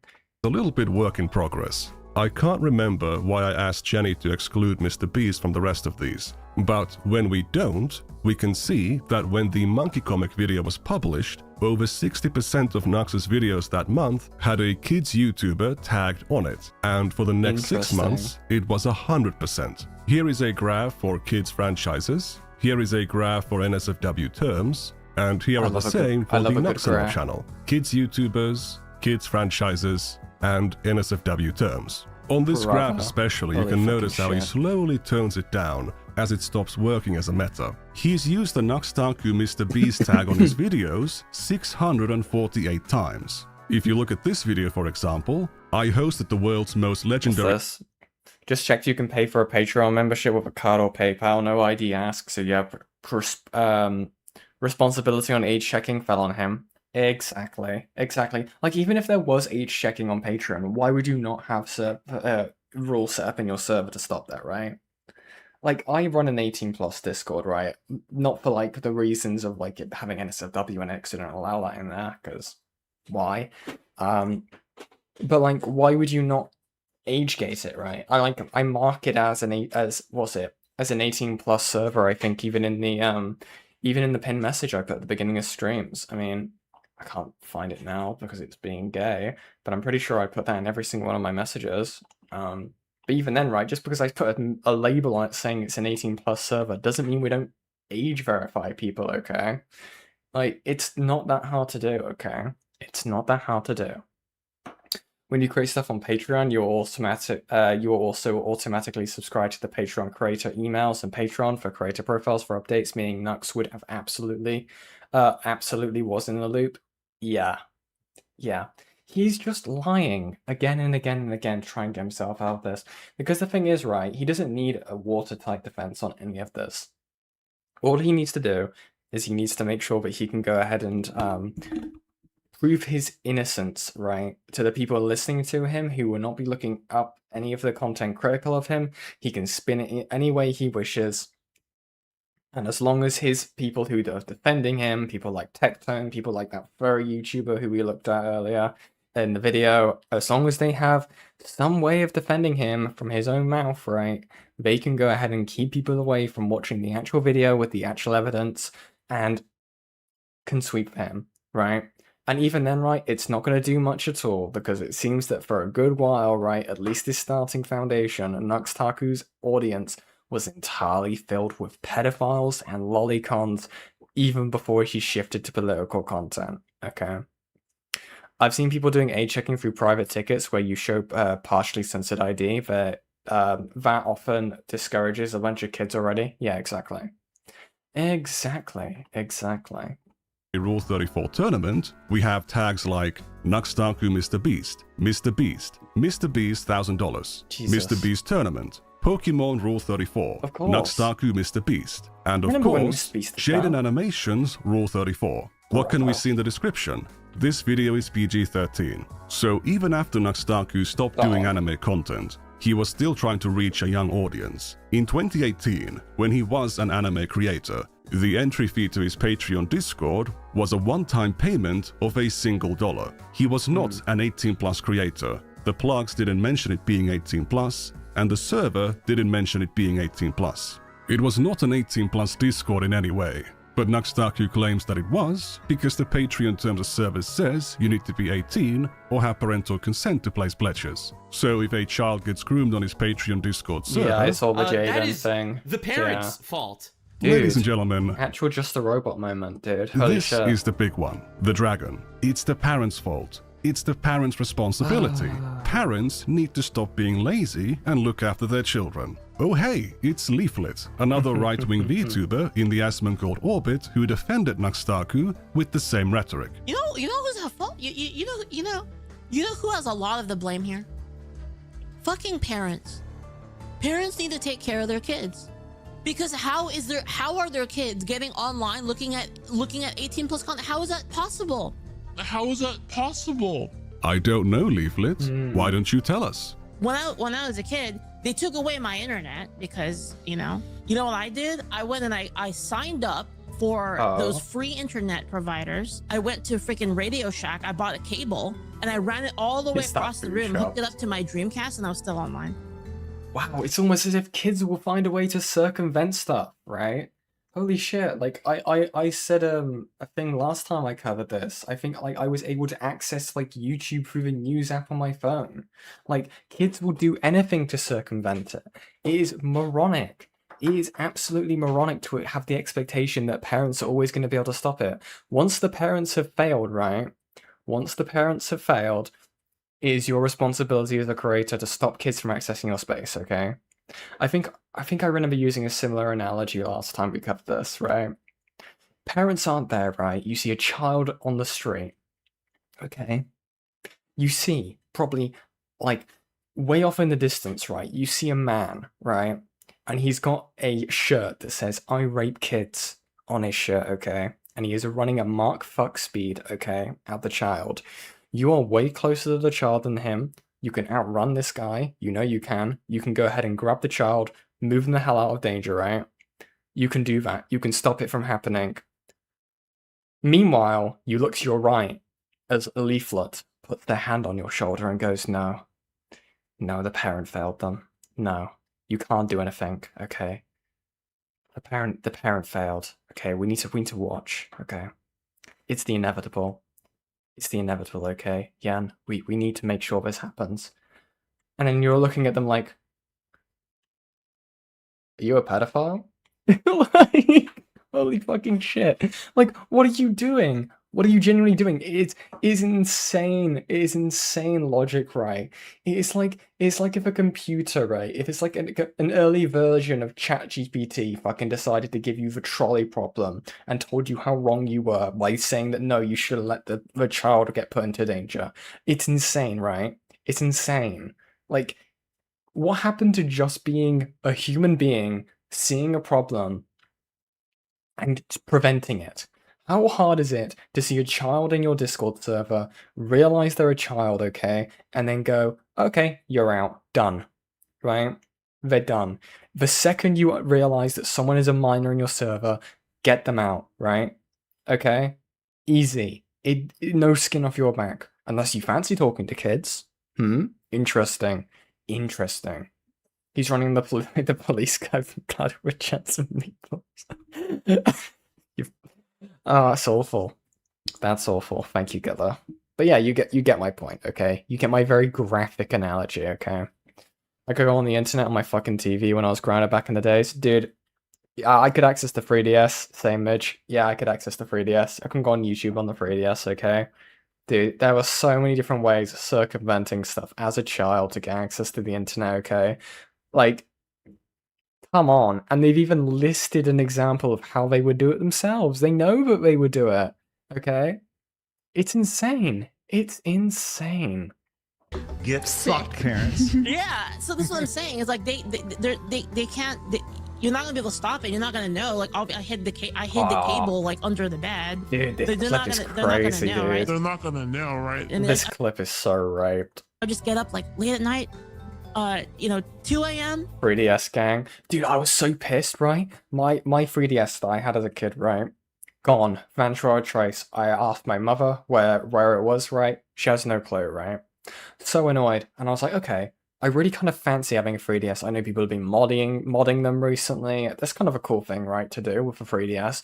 I liked some of the 3DS games. I liked the 3D Pokemon games, like the X and Y was my favorite, one of my favorite games, right, with Omega Ruby Alpha Sapphire. I want to get it. And then I look it up, and it's got collector's value. It's got collector's value. I lost my mind. My dad actually gave me something recently. Really cool thing. Really cool thing. It doesn't work, I don't think. I haven't tried plugging it in. I'd need to get a very specific cable for it, but I think some of the liquid has melted or like oozed out of it, basically. But it is a oh shit. It is a copy of a Game & Watch, okay, of the Oil Slick game. It's so cool. It's so cool. If you guys probably know who Mr. Game & Watch is, if people have played Smash Bros. Game & Watch console. Let me try and pull this up. Pull this up without doxing myself. Game & Watch. Where's the one that my dad gave me recently? Not like the one screen one. Two screen. Two is it two screen one? Not two scene, two screen. Why can't I find this? Wait, what? Oh, here we go. Yeah. Except it was like, yeah, here we go. Okay. I want to show you guys this. It's actually really cool. Damn it. How do I do this again? Open image in new tab. Okay, here we go. Dude, this is so cool. Why can't I zoom in? Here we go. But like the liquid's leaked on the sides, but it's so cool just to have. But yeah, it's peak. 3DS is 300 euros. Beyond Dead can't be saved. Wii is $30, perfect condition. Crazy. Unova is definitely my favorite generation vote. I do love Unova. I remember growing up, right, loving, okay, Pokemon Black and White. And people were just hating that shit. People were just hating on it so much, dude. I have no clue why. They were like, "Rush, the worst generation." And then nowadays, okay, you have these fake laughers, okay, who will pretend that they loved Black and White. It's an awesome game. Okay? Loved it. Fantasy Star Online time. Plug it all. Wait, okay, everyone's in bed. Open the door. Okay, everyone's asleep. Plug it all in. Get ready. Now I'm playing Fantasy Star Online at 2 a.m. You can't stop it. Hold on, chat. I closed my other tab. When Leaflet is talking about ID verification on Discord, it is impossible for parents to stop their children from getting online. They're not going to know what their kids are doing, and there's nothing they can do to stop it. When she defends Nux Taku 12 days later, she suddenly fails to grasp how parents aren't able to do what she previously claimed to be impossible. How are their kids getting online looking at 18 plus content? How is that possible? How is it possible? Who knows? If something bad had happened to Leaflet when she was accessing the internet without her parents' knowledge, whose fault would it be? Would it make Leaflet's parents bad parents? Were they lazy? What exactly were they supposed to do? Watch her 24/7? Install a surveillance camera in their teenage daughter's room? Shackle her to the bed at night? That sounds very abusive. Parents obviously shouldn't expect strangers on the internet to protect their children. And ironically, isn't she actually food shops? No, two different people. I can't inherit now. I can't inherit. Black and White didn't have national decks. Whatever. I still enjoyed it. They should remake it. Actually, they shouldn't. Should they? Who knows? Black and White was a good game, okay? It was a very good game. I used to like... Oh, dude, I'm going to get on a rant here. Last thing, then we'll get right back to it, okay? I'm getting distracted. Sorry, chat. I really liked this Pokemon ROM hack. I think it's a ROM hack. It was called Pokemon Insurgents. Very cool. It gave like the starting Pokemon different typings, changed them out. They had like these things called Delta Pokemon. I remember when that thing was like coming out in beta, and it was only had like 2 chapters to it. Okay, very good game. Don't. In most cases, the parents don't know that their children are using these services because their child is hiding it from them. Parents should supervise their children, but even with ideal parents, which very few children have, perfect supervision is not always possible. That's why we as I like Black and White. I just feel like the older people didn't like it because of the lack of the decks. That's the main thing I heard. I think I was too young to care. Yeah, no, dude, I like the fact it had like an entire new variety. Well, the thing with oh my god, I can't get caught on a Pokemon rant during this topic. Okay, last thing, I promise. I'm probably lying when I say this. Okay. The thing about Gen 5, right? The thing about Gen 5. Is it Gen 5? Black and white? Black and white is what I'll say, right? The thing about it was meant to be like a restart, okay? It was meant to be like a restart. It's why the canon was reset even in the anime, right? If people even care about that stuff, right? The canon was reset, kind of-ish, kinda. It was really weird about it, okay? It kind of started to pretend like stuff didn't happen in the past when it actually did. It was kind of meant to be a reset. That's why Gen 5 was meant to had like a lot of Pokemon that was very similar to Gen 1, like the birds and the basic creatures, right? That's why. Okay. Enough of the rant. Adults have a shared duty to protect children. As I said in my video, parents do have the primary responsibility to protect their children. Sorry, I keep but ranting. that responsibility isn't on them alone. If you're publishing content on a 13+ website, the creators, the parents, and the platform have a shared responsibility to protect the children using that site from being exposed to harmful content. Similarly, if you're running a Discord server, you're responsible for what you, or people you've designated as moderators, allow to happen on it. If you allow people to do whatever they want on your server and violate Discord's rules, you're still getting banned because it was your responsibility to make sure that those rules were being followed. Banning minors from your 18+ communities and being aware of the fact that kids can lie about being adults is not the same thing as babysitting someone else's children. There are times when you can say, parents' fault, or more preferably, there was nothing I could do. If you're making 18+ content on an 18+ website and a child is watching your 18+ videos without your knowledge, unless you're advertising your content on a 13+ platform, there's not really anything you can do. You have done your due diligence. If a child sneaks into an 18+ community, no one knew they were a minor, the moderators are putting in a good faith effort to prevent children from joining, and you don't have a porn channel because you know that some minors can slip through, that's also when you can say, there was nothing I could do. I'm not asking for omnipotence here. It's really simple. If your community is not appropriate for minors, make a reasonable effort to keep them out. You don't need to adopt them and parent them, give them an allowance and do their homework. Just ban them from your server. That's the beginning and the end of your duty of care towards them. The ironic thing about Leaflet bringing up parental responsibility is that the minors on her Discord server hadn't slipped past moderation, they were explicitly allowed. They used to get rid of any kids they knew about. So this is originally an 18+ server that at some point they decided to open up to kids. I don't know when exactly or why, and my obvious suggestion is to go back to that. I don't think that's too crazy or evil so I know why. At all. Leaflet told me. And I don't necessarily agree with this opinion. This is just what she told me the mindset was. They don't want kids to go to Discord servers that like would be full of trans individuals and trans ideologies. And they would like to educate kids better. And what exactly was the outcome? Several minors talking about what they're into, including a 15-year-old talking about being into femboys and being sent thigh pics by an adult user who wasn't banned until harmful opinions drew attention to it. So while you should keep kids out of your 18+ communities, please do not try to protect and educate random kids on the internet. It is not your job. If you notice they have some issues, you can tell them to talk to their school counselor or seek some other professional help. But do not become the counselor. Dude, the amount of times, right, where I think it's like, I think it's been more commonly in like Lyle's server because of like his past with like pred hunting. There'll be like things of like people who will be like, this person's done this and this, I don't know what to do with this, I don't know what to do with this. Go to the police is every single time is my response to that, okay? Go to the police. If a crime is being committed, if there is child grooming, report it to the tip lines. Report it, okay? Report it. That's what you should do, okay? That's what you should do.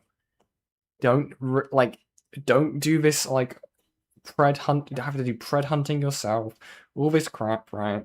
If an actual crime is being committed that you can do something about, report it to the police, or if you are too young, tell a responsible adult, tell a parent. They will most likely help you fill it out. Do the FBI hotline or tip line, whatever the hell you need to do, right? Report it to Discord, even though sometimes that can't, like, you know, I don't know how effective that is, but that is what you should do, okay?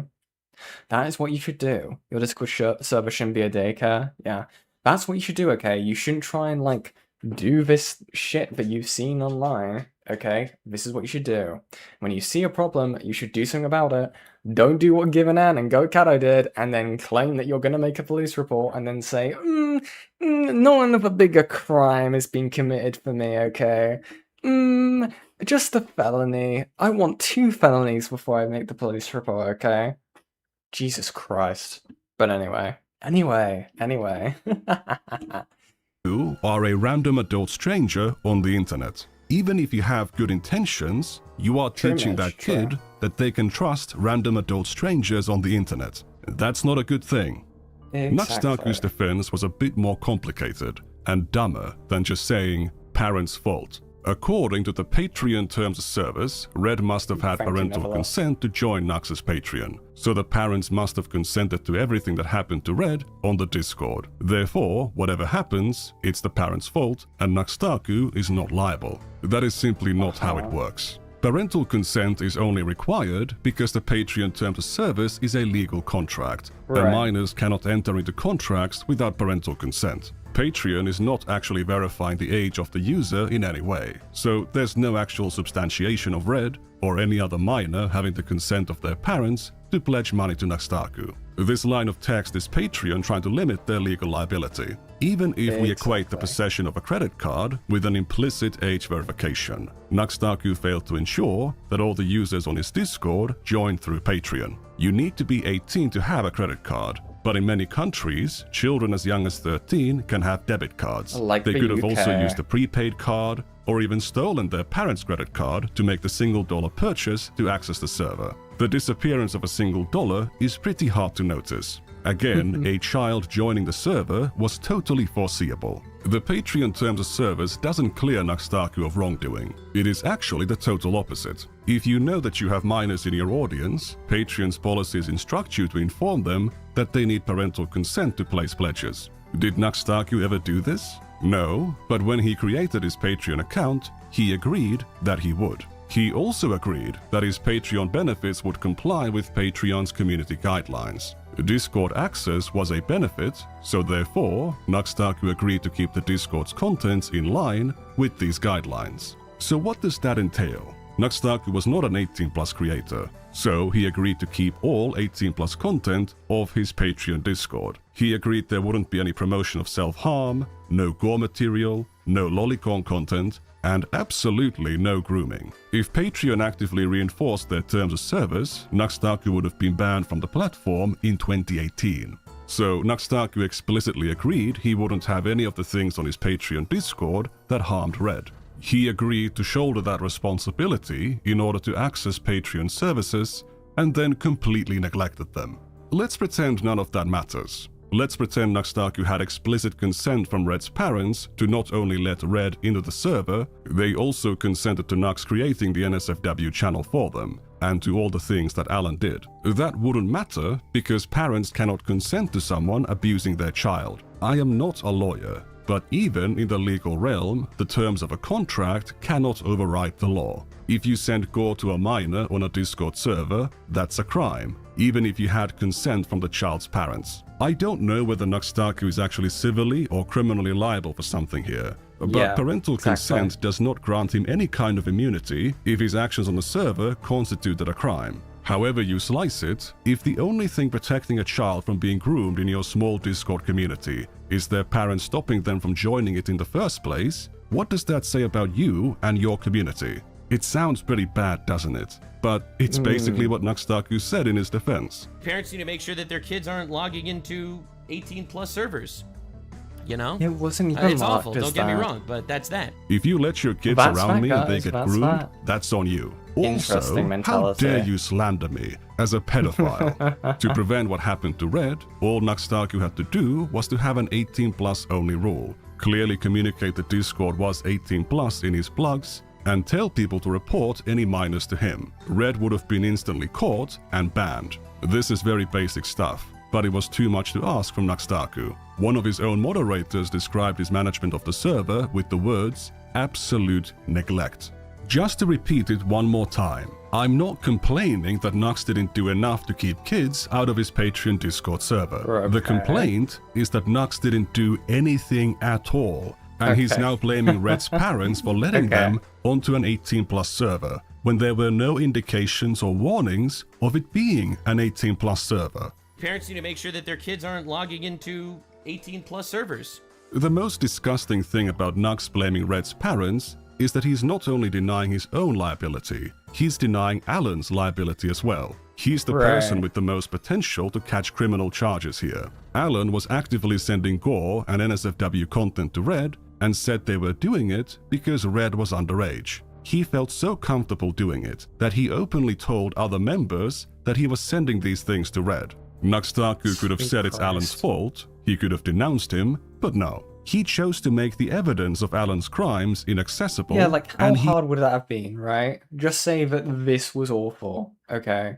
Just say that it was awful, right? He couldn't even do that, even if he was lying about not knowing, right? Even if he was doing that, he couldn't even say what Alan was doing to Red was wrong. Like, he has no spine, he gets super defensive, okay? And then he gets caught up in his own sweep, okay? The self-sweep is crazy. He deleted some of it. If you think Alan's behavior qualifies him as a groomer or a pedophile, he certainly made himself look like one. And if he is one, then Nux Taku's actions to defend himself have also protected that sort of person from consequences. If Nux Taku hadn't placed all of the blame on Red's parents, he would still be on the hook for not only letting Alan stay on his server, he was shouting him out in his videos and featuring him on his podcast. Exactly. He literally said that the $1 entry fee was worth it to join the Discord to meet this guy. If you don't know who Alan Weebus is, oh, trust me, $1 to the Patreon is worth it to meet the guy. What kind of culture do you think these endorsements encouraged? What kind of message do you think it sent to Red? Think about that for a second. According to one of Alan's old friends who reached out to me, Nux Taku was definitely friends with Alan at some point, and he wanted Alan to be his editor. They even recalled Alan possibly having seen a photo of Nux Taku's face. Again, this is one of Alan's friends saying this, so, you know. The only time Nux Taku told Alan don't is this one. It's him telling Alan not to bring his alt accounts on the— That's so ironic considering how awfully the invite was given out. Lol. The server. That is how early Nux Taku knew about the possibility of people joining the server without going through Patreon. True as well. It would remain unfixed for years. So far, Nux Taku has just been lying about the server, lying about his past, lying about my video, conflating me with Hassan, playing dumb, shifting blame, and deleting evidence. It is quite possibly one of the worst responses ever. Just to be clear, again, I'm really sorry if any bad thing happened to any person in any of my servers. Obviously, that's disgusting and horrible. However, it was an 18+ server. That's wasn't. one. And two, also important to mention, this not safe for work tab that ended up, this channel, this not safe for work channel, which again, I regret. I don't think I should have ever done that. That was definitely a mistake on my part. I'm not trying to say it wasn't, but 2018, 8 years ago, I guess didn't think about it clearly enough. This server was removed, this channel with the not safe for work thing was removed really quickly after it was made. No, it wasn't. I think, if I remember correctly. No. The NSFW channel on the public Discord server, which you made 16+ by the way, was removed within a week. But the NSFW channel on the Patreon— Yeah, that's what I was thinking of. Discord existed— Yeah, but not the NSFW chat. The actual NSFW section wasn't removed since 2018 until a couple days after my video came out. But anyway, so what if it happened in 2018? That's the reason I compared it to the Ava Chris Tyson Discord. If you guys can think back to the Ava Chris Tyson allegations, which Nikandros kind of touches on in this video, when we were dealing with, having to put our brains together and look at, the density of messages and these kids saying what their ages were during the Ava Chris stuff, we were looking at that and going, well, it was close enough to these kids saying, what their ages are and them engaging with this material that Ava Chris Tyson more likely than not must have known. If you compare, like the density of messages and these people interacting with like Ava Chris Tyson or Jimmy at the time, it is much worse it is like magnitudes worse with this Nux Taku server. It's a much smaller group because you did have to pay, albeit like $1 or $2. It's a much smaller group, and pretty much everyone in that Discord seems to recognize and address Red as a child, making jokes about it, commenting about it, and shortly after they're talking. I think even for my own personal standards, right? I think even if the NSFW stuff was age-gated, right? I think even if there was like an NSFW age-gated section in a Discord, I still think you shouldn't have minors in that Discord. Because I think I'm trying to remember, because what I'm saying now sounds, it feels like I've said this before. I think it was about the leaflet stuff. I think either way, right? You end up cultivating an environment where you have a bunch of perverted, horny adults in a server with minors, right? Right? Even if you've got, like, the sections for them to be fucking degenerates, like, separately from where the minors have access to, you are still creating an environment which has very degenerate fucking typing with their dick in their hand people, right? In a server with minors in it. I think that is a very bad environment to cultivate, even if it was age-restricted. It would be better, right? It would be better than what it has now, right? It definitely would be an improvement, but I don't think it would be, like, to my standards, I don't think that's something you should do, right?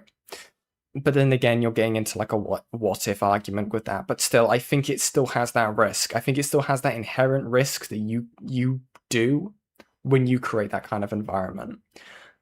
Feel free to to argue with me in that, but I still think that is not something you should do. Wearing a milkman hat whilst talking about the Ava Chris Tyson drama is crazy. I do not know why that is got any importance to it. Feel free to tell me, Midge. About Red or talking about their age or anything like this, Nux Taku is showing up. Nikandros in his video further shows that they were in Discord calls together. It gets to a point where it is very, very difficult to give Nux benefit of the doubt that he just didn't know what was going on. Who was a vocal critic of Chris Tyson in 2024 and called her a pedophile over this? Nux Taku. Who is 5 months older than Chris Tyson? Nux Taku. What's the excuse here? It was okay to destroy Chris Tyson's career in 2024 for something she did in 2018, but in 2026, it's too late for that. If that's the case, why is Nux Taku using clips of Hassan Piker from 2018? What exactly is the standard here? Nux Taku goes after Hassan for videos he made 13 years ago. What did he say? Old enough to count, old enough to mount Hassan Piker? That's right, bro. That's it. And this is coming from Hassan, known for saying, if she's old enough to count, she's old enough to mount. Come back again next week when we discuss the legendary question of all time. Old enough to count, old enough to mount? Question mark? Jesus Christ, man. That's Hassan. Definitely listen to his moral guidelines. Hassan is playing a character in these videos. This episode was specifically supposed to be more offensive. There's been a lot of reviews about how bro tip is not offensive enough, so I decided I'm gonna kick it up a notch. Even in character, when the things Hassan is saying don't represent his own beliefs, he's merely asking the question, after which a big... Wait, is that Hassan? That's Hassan? Dude, did he, like, lose weight? He looks... I'm sorry, did I blank out? Is this Hassan? Yen, would you be able to recommend the 2 songs? Listen to the 2 songs I recommended a while ago. Sadly, it was a while ago, Kokobo. You can put them inside of the, actually, I think I screenshotted it, but it's probably buried with my research now. You can join the Discord, and pop it in there if you want. Just put it in the general chat on my inbox, and then I'll probably give them a listen. I might even play them in the beginning of stream, okay? We'll see. Didn't Chris Tyson have Shadman art around him when he was with Mr. Beast? Yes, that was a big thing. I believe it was one of the Shadman's art pieces was spotted in the background, and that's one of the things that led people to look at Chris Tyson, if I remember correctly. Dude, I said the same exact thing when I saw this clip. Yeah, dude, did he lose weight? Did he slim down? Why is his head so small? Dude, he looks fucking hench here. It's crazy. He's bulked out to all hell and back in this. Jesus Christ, man. Saying don't represent his own beliefs, he's merely asking the question, after which a big no is shown. So Right. not only is Nux Taku fine with judging people for things they said more than 8 years ago, he's fine with lying about them too. And then you're saying the thing that I've done that you consider to be completely unacceptable is like a satirical fucking a shitty attempt at satire that. So the shitty attempt of satire he's referring to is his bro tips past, where he had comments like, if she's old enough to count, she's old enough to mount. If that's not pedophile behavior, I don't know what is. Nux Taku has twisted this one joke Interesting. from 13 years ago into some regular catchphrase that Hassan would say back then. Now, please note that I'm simply deriving Nux Taku's standards from the standards he holds other people to. It doesn't matter whatever else Hassan might have done, or what your opinion about him might be. Using this quote as an expression of Hassan's genuine belief is just misinformation. And the fact that Nux Taku feels so strongly about it ties very nicely to his Patreon Discord. By the way, for those of you that don't know, Hassan Piker, largest leftist political streamer in America, has been doing streams talking about back in the day, back when he was a wee baby at the wee young age of 24. He was saying if she's old enough to count, she's old enough to mount. Meanwhile, back in the day, back in the wee old day, okay, right? Little tiny Nux Taku in his big age was pandering to lolicons and pedophiles in his thumbnails and YouTube material. And trying to go ahead and target everyone, including kids in his content. You know, back in the day, but we can't bring that up, okay? We can't bring up that. Sorry, bring that back up. But also, major difference here, right? The stuff with Nux Taku is not out of context. The stuff with Hassan in this instant absolutely was taken out of context. As seen right here. Jesus fucking Christ, man. One actual cry below. Oh my god. Alright, if she bleeds, she breeds. Bro.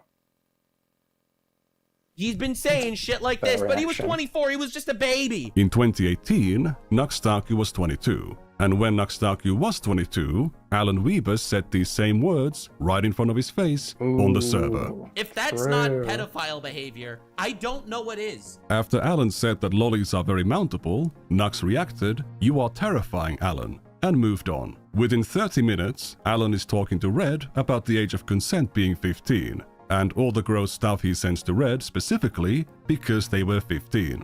This was on the 8th of October. What does Nux Taku say 12 days later? If you don't know who Alan Weebus is, oh, trust me, $1 to the Patreon is worth it to meet the guy. This was already in my original video, but Nux Taku did not offer an explanation in his response. You witnessed a person saying something that you believe counts as pedophile behavior, even when it's said in the context of satire. And you gave them a shout out, and explicitly told your mixed age audience to pay you money to meet them.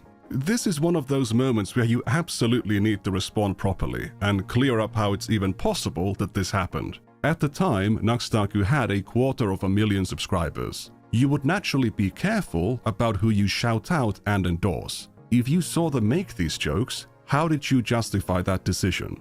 Whatever the answer may be, Nux Taku is once again holding others to higher standards. He's willing to make these attacks despite his actions being far worse. There is no date of expiration on when you can judge people for the things they've done. This could have happened 13 years ago, and I would still have a perfectly legitimate reason to bring it up. The things that happened on Nux Taku's Patreon Discord server make it clear that Nux Taku has clearly known since 2018 that he has minors in his audience, and he should have learned from this experience that if you don't actively exclude them, they are willing to join NSFW communities and talk about NSFW content with adults, even past paywalls. It completely shatters any plausible deniability that Nux Taku didn't realize that he was pushing his content to an audience of children. It makes it clear that all of this early porn introduction behavior was totally inexcusable. The pivot to hentai content in 2019? Totally inexcusable.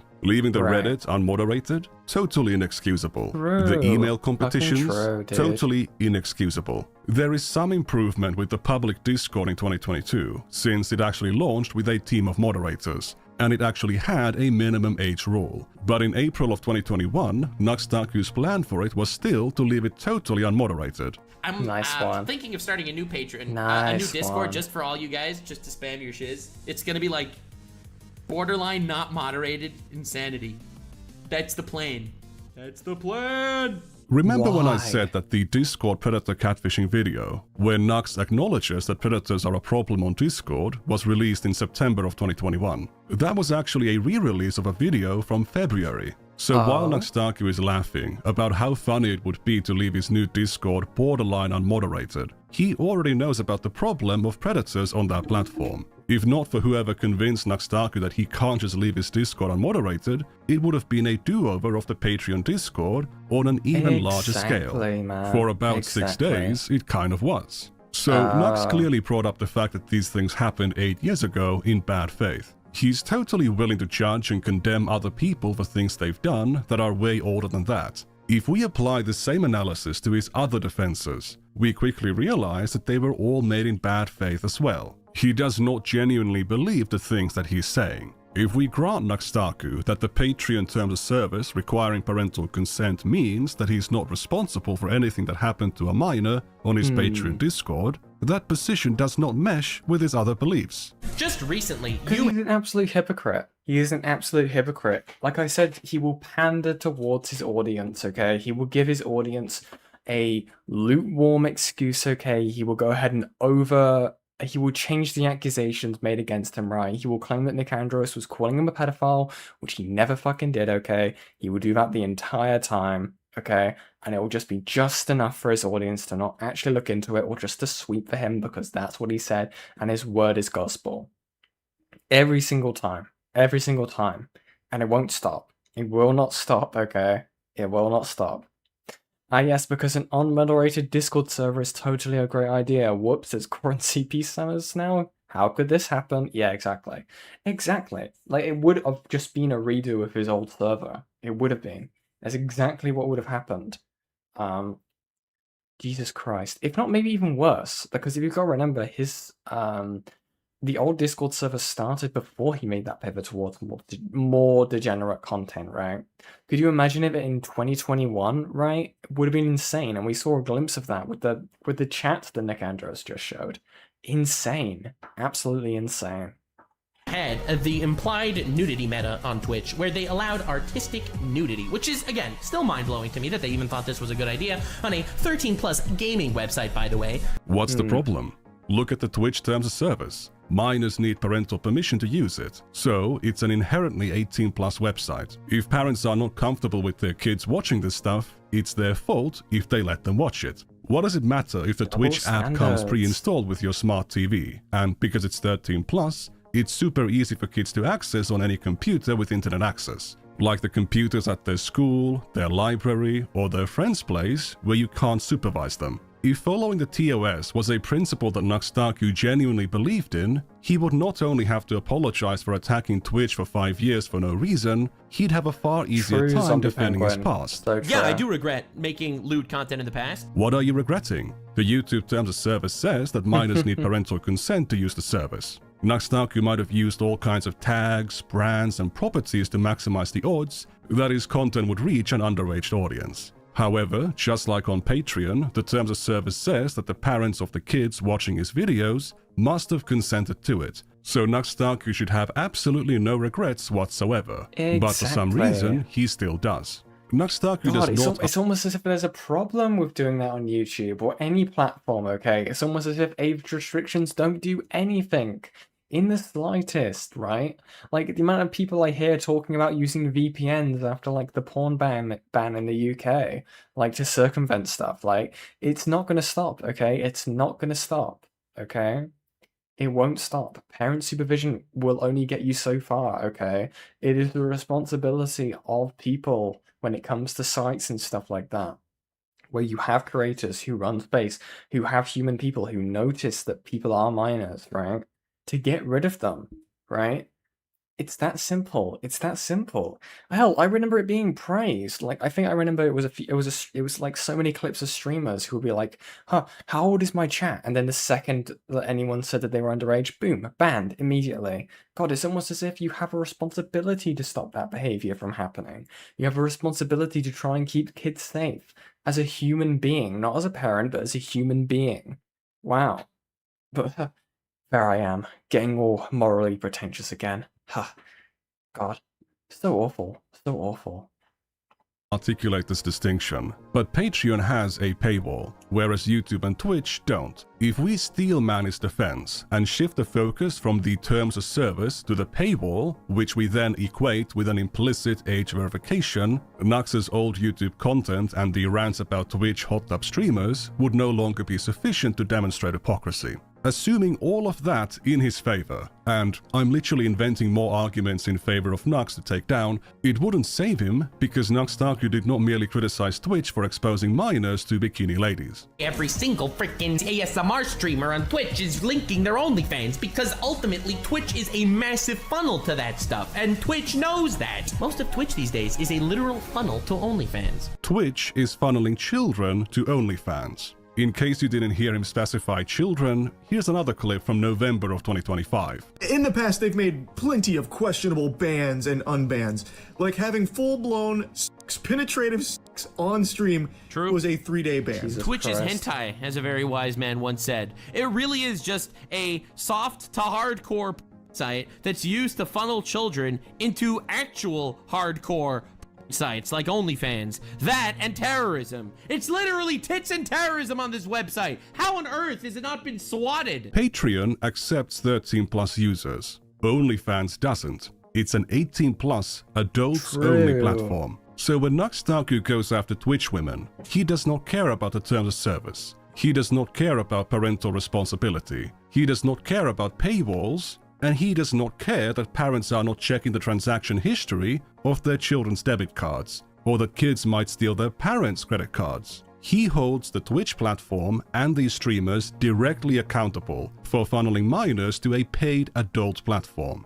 I'm trying to hold Nux Taku accountable for funneling a minor through a paywall on a 13+ platform. So in the best case scenario, when we are steelmanning his defense, Nux Taku is holding these Twitch hot tub streamers to a higher standard than I am holding him in my video.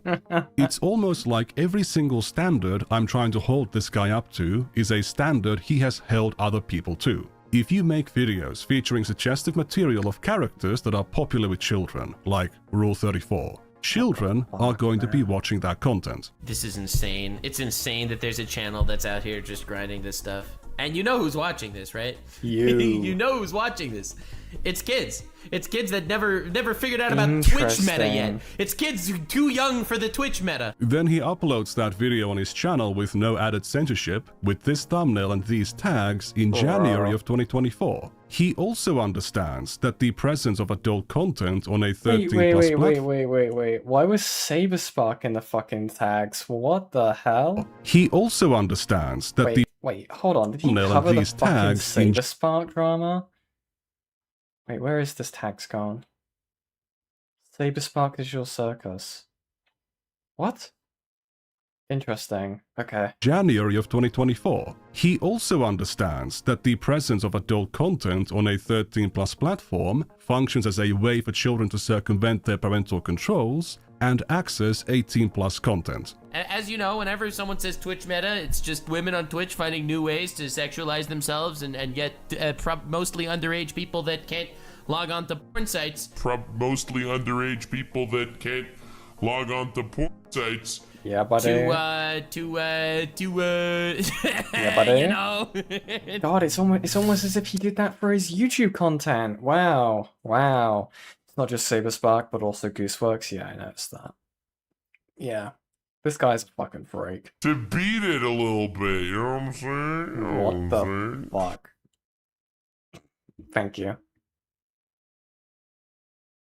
I haven't paused. Okay, fucking gross. But did you notice the absence of parental responsibility being mentioned? It wasn't mentioned in 2021, 2024, or in November of 2025. What about this clip? Talking about OnlyFans girls is an entire meta of content creation that has existed for years. 100%. And I don't know, maybe it has something to do with people like Morgpie trying to bend Twitch's rules so she can show her boobs to 13-year-olds and try to get them addicted to pornography. Yeah, man, everyone that streams on Twitch is quite literally bringing people to a platform where this crazy shit is happening. I'm just saying. No, this is insanity. It's insanity that this is allowed on Twitch. Sexual content. Again, I always said this. Twitch is just tits and terrorists. So we are again holding the hot tub streamers on Twitch that are advertising their OnlyFans directly accountable. No mention of parental responsibility, terms of service, allergies, bone spurs, or fibromyalgia. This guy has been ranting about the Twitch meta since early 2021, and he never mentions anything about parental responsibility. He does not even expect to get that response because he knows it's stupid. It's a totally worthless deflection of responsibility that he doesn't allow anyone else to make. After my video came out and he's the one being criticized, after 5 years of ignoring it, parental responsibility suddenly matters. However, I believe I may have forgotten to mention something. Nux Taku's response to me came out on the 13th of February. The clip I just showed you was 3 days later. Interesting. 3 days after defending himself, parental responsibility, terms of service, or paywalls no longer matter. This guy is a total liar. He doesn't believe anything he says. Ironically, the guy screaming about lies, defamation, and bad faith is himself the pinnacle of lies, defamation, and bad faith. Now, I've used phrasing in this video many times, which could be interpreted as me saying that Nux Taku knowingly targeted children with 18+ content for some kind of malicious reason. I have not seen a smoking gun for Nux Taku wanting to corrupt the youth, or that he's getting off to the idea of kids getting exposed to 18+ content through his videos. Maybe that sounds insane to you. I mean, why would he tag Mr. Beast if he... Yeah, I think there's a separation here. I think... God. It's a weird separation to try and make, right? I can understand. I understand what he's trying to say. I'll let it play in a second to see if I'm right. But from my understanding, right, or at least for me, I think it would be a case of like he's clearly trying to maximize how many people can see his content, and he doesn't care who sees it at the end of the day.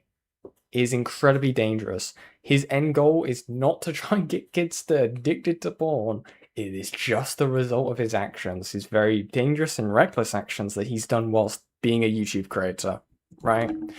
I think there is a difference there. Obviously, it's a difference in intent, but the result is still the same. There is a difference in intent, but the result is still the same, is what I'm trying to say with that. But yeah.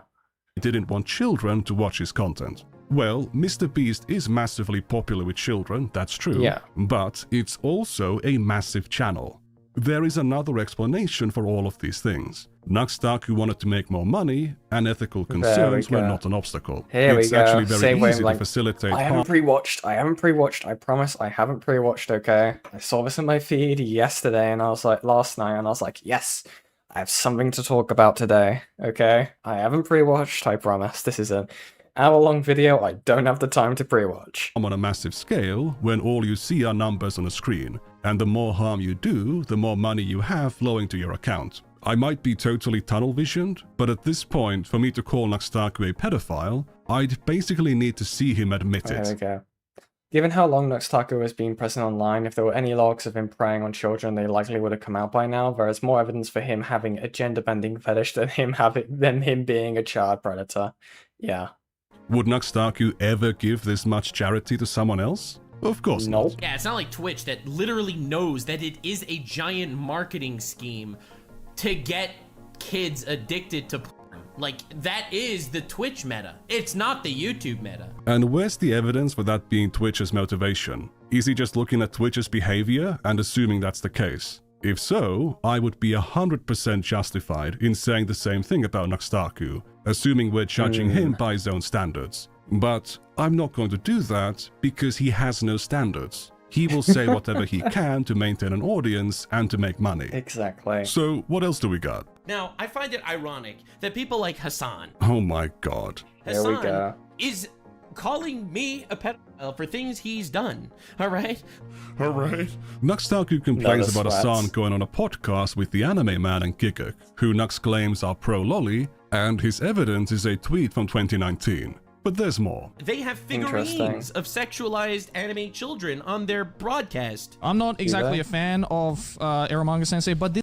Yeah, so Aramanga Sensei, for those of you that are unaware, it's a story about, I think she's like an 11-year-old girl that moved in with her stepbrother after her parents died or something, and they worked together to create child he's making this argument.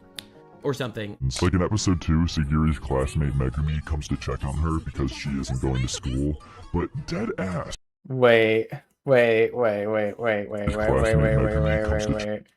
Is this lyrics? Is this a picture of fucking lyrics, dude? I can fucking tell that hair a mile away. That is clearly lyrics. That is clearly lyrics, dude. Nice. Back on her because she isn't going to school, but dead ass, randomly mid That conversation, is lyrics. she just drops I had to this. rewind it. 私と同じくらいの年の女の子はみんなおちんちん大好きです。 And keep in mind, it's pretty awful. It's a pretty bad anime, I'm not gonna lie. If Nux Taku was logged into his MyAnimeList account, you would see that he watched 8 out of 12 episodes and gave the show a 7 out of 10. He reviewed it. He reviewed it. Watched 8 out. Interesting. Dude, the way Nikandros is going crazy, dude. I'm sorry, to look at someone's MyAnimeList If Nux Taku was logged into work. his MyAnimeList, Dude, that's insane. I wonder what else this guy has on here. Wait, hold on. I'm curious. I'm gonna look this up as well. Hold on. I haven't used this site in ages, dude. I haven't used this in ages. Okay, wait. How do I... God, this site looks like a cesspit. Jesus Christ, what happened to this? Can I search an account? Nux Taku. Right, can I search accounts? How do I search accounts on this site? People? Is it people? Is it accounts? How do I use this website, dude? Dude, this site looks horrendous. You guys can't see it, but what the hell? I'll look in a bit. Count, you would see that he watched 8 out of 12 episodes and gave the show a 7 out of 10. So, after seeing this scene in episode 2, he continued watching the 6 more episodes and rated the show slightly higher than the average user. For reference, the Anime Man, one of the people that Nux Taku is accusing of being a lolicon here, rated it 2 out of 10. Giguk, on the other hand, gave it a 10 out of 10. You'll be hearing more about these guys in the part 2. The Anime Man might have been an open lolicon in 2019, but Nux Taku forgot to mention that back in the day, he proudly claimed to have inspired him, and Giguk, and many others, to create hentai review content. You see, Nux Taku wasn't following a meta back in the day. You are known for pushing the limits of what is acceptable on YouTube. He pushed the limits. All of a sudden, Lord Nuxinor comes along with like an angelic choir in the background and introduces the YouTube scene to Giantioi. All of a sudden, blammo! Hold on. What is this? What is this? What is this? Hold on. What is this guy's MyAnimeList? Hold on, chat. Let me look at this fucking shit. Hold on. So this is Nux Taku's MyAnimeList, right? Nux Taku. 25-year-old high school girl. I wouldn't do this with a kid. Score 6. Wait, can I see when he's last done it? Wait, how do I do this? A predator in a skirt? What is this, dude? Holy fucking shit. Is there anything else? Is there anything else this guy's watched? Dude, holy fucking shit. There it is, Aramanga Sensei that he was just talking about. Dude. Oh my god. Holy shit, dude. I bet there's so much more. This guy's fucking looked at. My matchmaking partner is my student. An aggressive troublemaker. What the fuck is this? What is this? What is this? What is this? What is this, dude?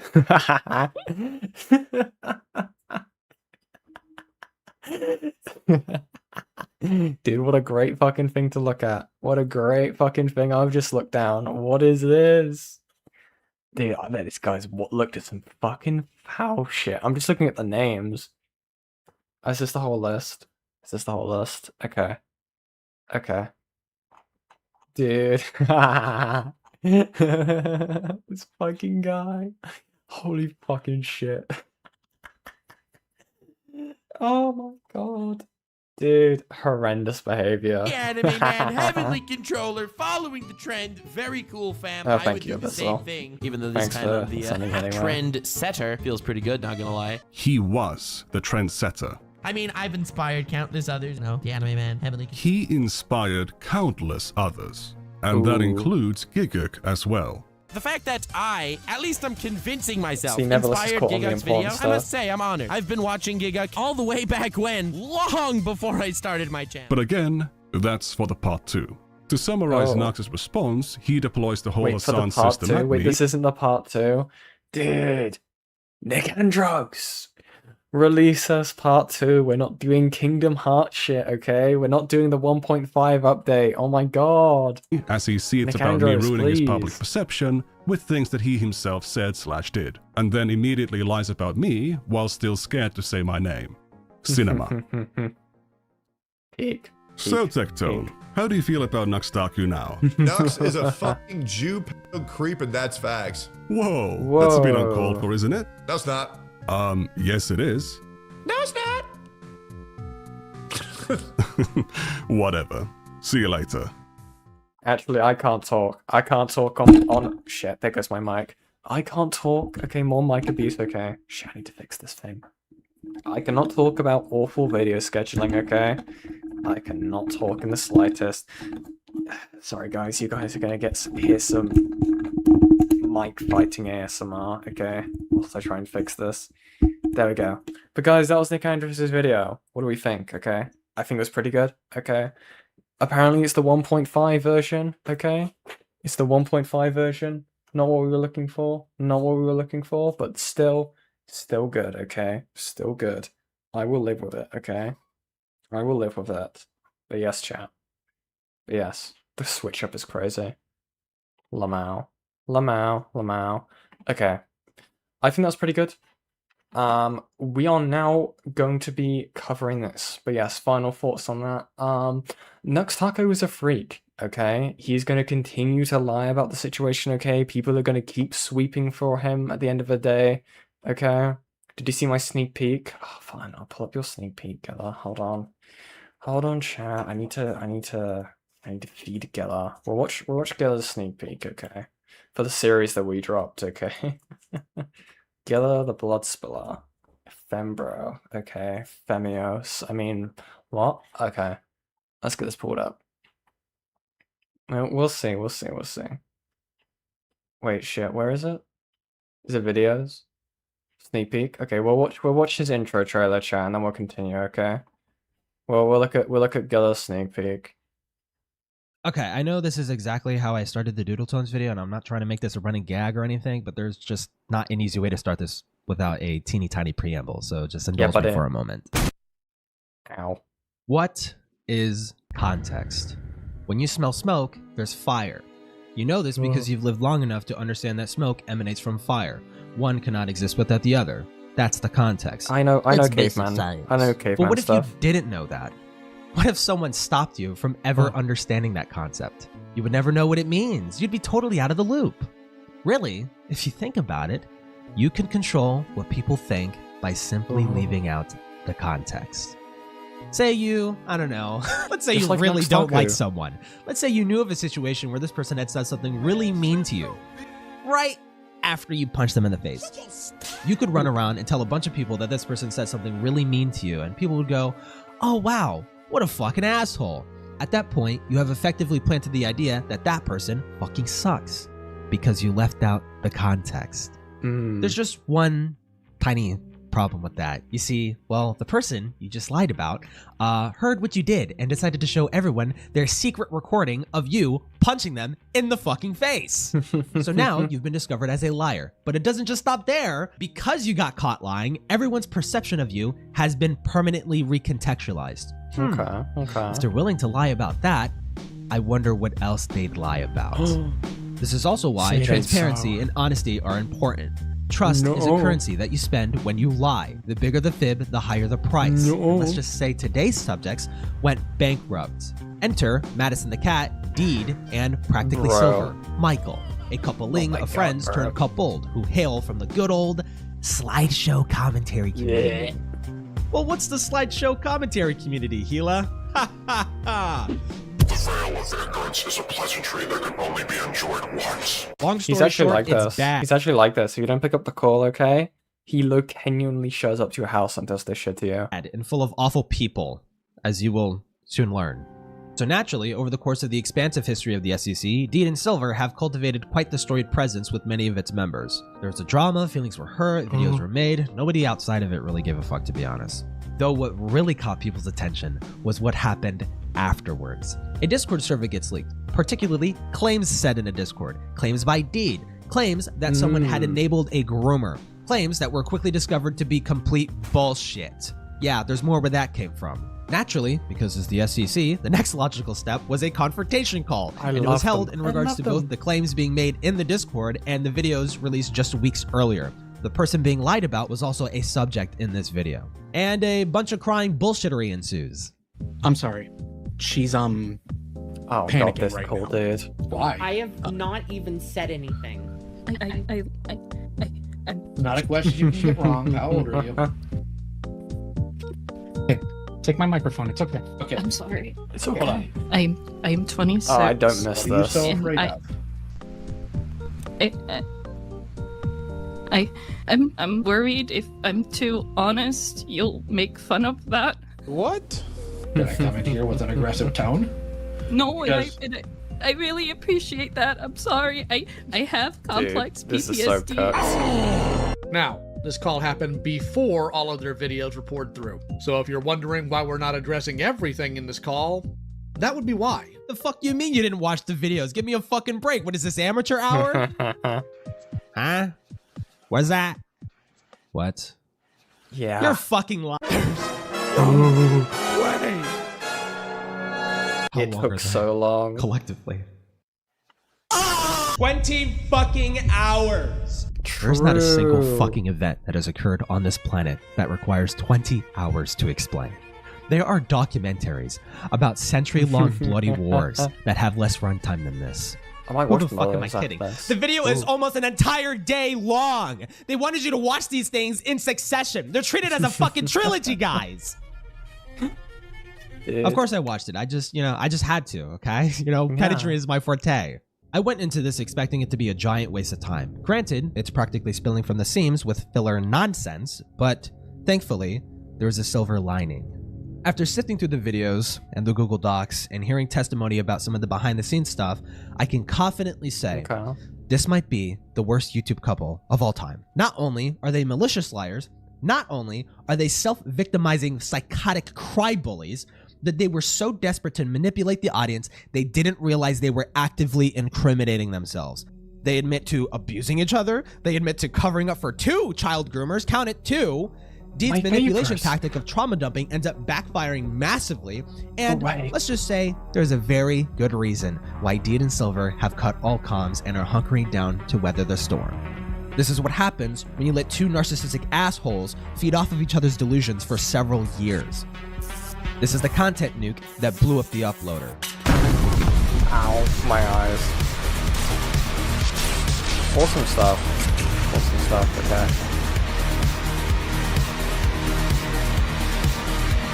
Evil. Can't wait. Cannot wait. We may cover it, okay? We may cover it. Depends on how much ground we have to retread, okay?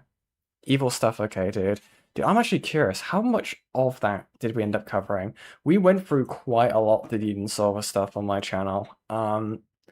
We didn't get through all of it, because there was just so much stuff, guys. There was unironically so much stuff. How many hours do I have invested in that topic? I have a full playlist of when we covered all this shit, okay? Let me find it. Because we did 7 streams, okay? Both me and Ace. 4 hours, so 4 hours, 3 hours, 7, 11, 11, 14, what? 17,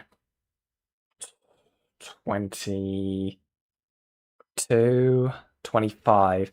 I have done 25 hours covering this topic. And how far did we get? How far did we get? Because technically we did the Lion Truly call, right? Let's have a look. How far did we get? We got to the second video, okay? We got partway through the second video. That's how far we got. There is so much stuff, okay? And I will be sharing out Gilla's video when he puts it out, okay? We've stopped right before the Donnie segment. Yeah, that sounds about right. You guys should definitely watch Gilla's video when it comes out, because holy fucking shit. There was so much stuff. I don't even know, like, if I could even go back to cover it. Like, would people even care to? Like, at the end of the day? I don't know, we might just go to Gilla's video. Like, if Gilla's if Gilla's video goes over, like, the sections, like, parts, you know, like, tackling the video in, like, the videos, right, as the sections they're laid out, it might be quite easy, right? We may just resume off, but with Gilla's coverage to save us some time, okay? Okay? I remember staying up till, like, 5 AM watching the vids with Gilla. I'm pumped for the vid. Yeah, exactly. I can't wait. But until then, guys, we have got one more video to watch on this stream, okay? We are going to be covering the Otterly Noah stuff, okay? Now, my understanding of this, right, kind of adjacent in terms of a topic, right, when it comes to this, to the internet anarchist drama, okay? A bunch of plagiarism. He got his artists to do copyright strikes. I believe he was originally in Anthony Gramiglia's corner. I haven't really looked too much at the Anthony Gramiglia stuff. I know Ace is mainly doing that. I think he's doing that now. I might look into the stuff with Remnant, okay? See if I need to know any background lore, okay? Should be interesting to look into. We may look at that back and forth. It seems interesting, okay? I might do that another stream. That might be the next stream we do, actually. I'm skipping all the filler and just focusing on the big claims and background shit that got left out. Okay, awesome. How long is your video going to be, Killer? I cry. Anyway.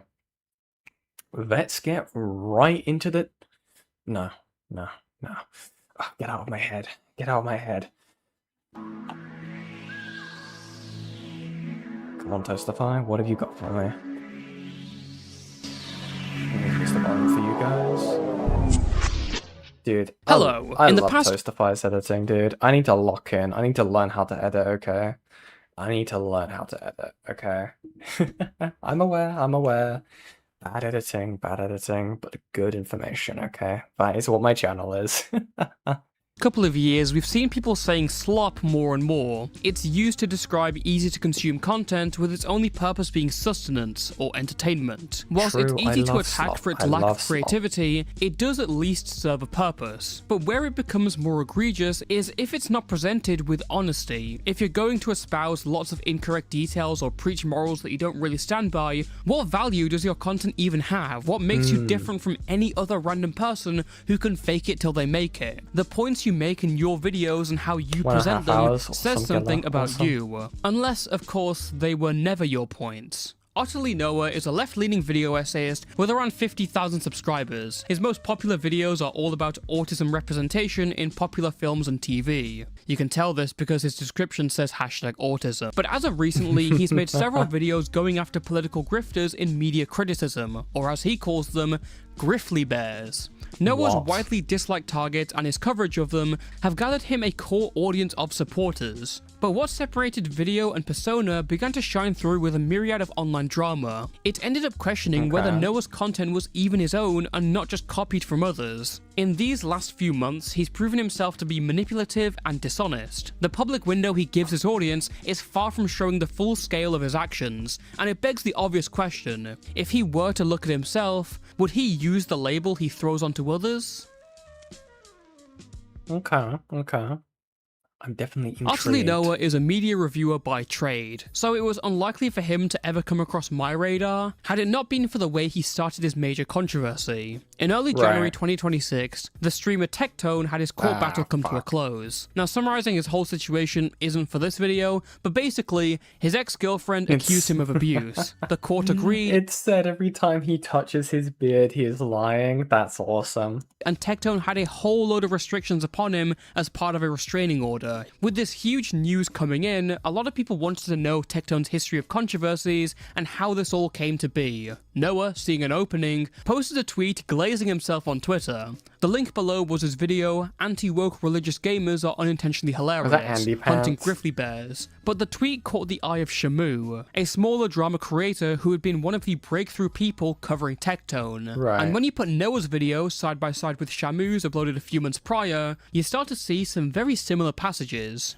Both videos follow the same sort of timeline in the story and talk about the same kind of points. Now, this can be chalked down to just similar coverage. After all, when two people cover the same story, they're poised to overlap with each other somewhere. But in some parts, Noah's video is just him talking over Shamu's video. In some cases, he directly takes edits from the video with no credit whatsoever. Nikandros, another smaller drama creator, chimed in and made an entire compilation showing examples of Noah's copying. This shows pretty clearly that whilst this isn't plagiarism in the traditional definition of copying words, it does show that Noah used the edits, made the same kind of points, and followed the same timeline. This isn't just purely coincidental. Yeah. Some of these edits... Again, there's a massive difference, right, between like, oh, this is the only existing material we have left of this content, and just one for one, bar for bar, stealing someone's content. Like, dude, like, I don't understand it, right? Like, even if you're making... It's not... Okay...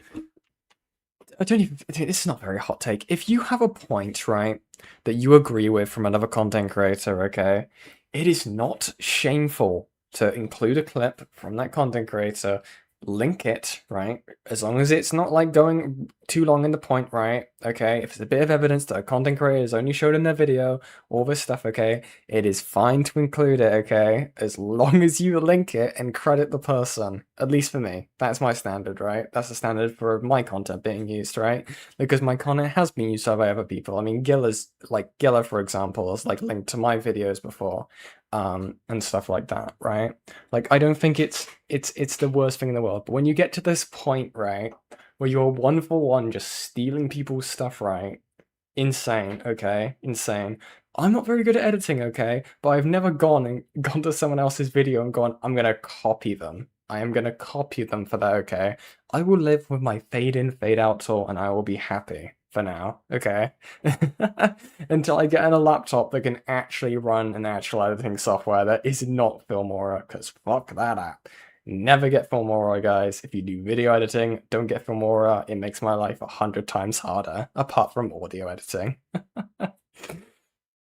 That recent drama was so bad, Templar actually unblocked and followed Nikandros because he hated Noah that much. Oh, that's crazy. Noah actually called out Templar, and Noah was on his radar ever since. And then Noah was found out to be a piece of shit. Then Templar was so happy that Noah's career was dying. Yeah, that makes sense. Are harder to spot than others. For example, in this clip, Noah changes it by zooming in, but leaves a little trace of Shamu's text. In another example, Noah would seemingly go out of his way to remove credit to people Shamu had credited. In this clip, Shamu credits the original creator Plazukas, but Noah's version tries its best to zoom away from him or crop out the credit. When Shamu noticed this, he sent Noah a DM simply asking for credit. Noah didn't respond, but did reply to one of his tweets taking credit for, quote, pushing more of your information on Tectone to a bigger audience. Shamu hadn't wanted to make a big deal out of this, but after seeing Noah proudly display this video, he posted a tweet calling him out.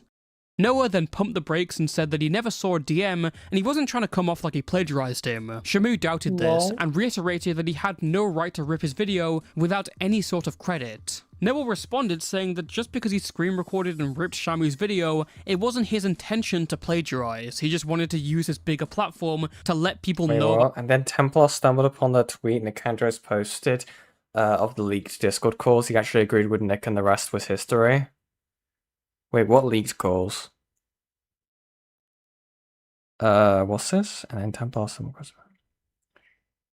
posted of the leaked Discord calls. What Discord calls? What? Yeah, send them in. Send them in. I don't know which calls you're referring to, if you can explain them to me when you DM them. Huh? I've really not been following this drama, okay? Sometimes I'll tune into K-Hux and then I'll just go say hi when they're covering Noah, and then I pass out, dude. I'm not gonna lie. This is very much using the ends to tongue. justify the means over, again, a pretty simple issue that could have been credited by just showing his clips with his name on them. You can spread the message or whatever without copying someone's video and presenting it as if it's your own. Noah then claims that he credited Shamu, and that he credits tons of people in the description, whether it be from books, news sites, or videos. However, Shamu quickly points out that this credit was added just now whilst they were speaking. Noah then backtracks and says that he never specifically said that he didn't add it now. However, the way it's worded seems to signify otherwise. If he explained the situation to someone else, this vague framing could obscure his actions and confuse people into thinking it's way less worse than it actually is. After this, Noah then started to go on the offensive against both Nikandros and Shamu. He also tried to argue that this wasn't actually plagiarism at all by definition. Hold on, I'll read some of these. Those are not clips Shamu made, those are just clips of Tectone. Lol. If I'd made, if I'd said something word for word, like what he said, that would be plagiarism, but thankfully I didn't. We'll be discussing this on stream today, because clearly Nick is already trying to poison the well before I can say too much. Wargaming Dad says, if you will still let me in, I'm down, I'll speak my position. Noah says, absolutely, you available for today's stream? Interesting. And that Nikandros and Shamu were just whiny, petty losers, jealous of the great Noah's success. A good reminder that this started because Noah posted to Twitter, stroking his ego by saying that he's got the biggest video about this whole situation. This attitude just seems very strange. It's especially opposed to how he said he respected both of them quite a bit as commentary creators back in the DMs. And again, as for the claim that this isn't plagiarism, hold on, let me fix that. It may not fit the standard definition of copying someone's work verbatim word for word, but when you depend on the same edits, use the same talking points, follow a similar story, it gets a lot more suspect. This is pretty different from just using screenshots. You're cutting as much credit out of them as possible, and then using that for your video. This isn't background footage, it's something that a casual viewer would assume was your work gathering these clips together. Isn't Wargaming Dad associated with Into Mine? I've never heard this guy till now. I have no clue, dude. I'm assuming this is Templar's chat from the looks of... Wait, is this Templar's chat?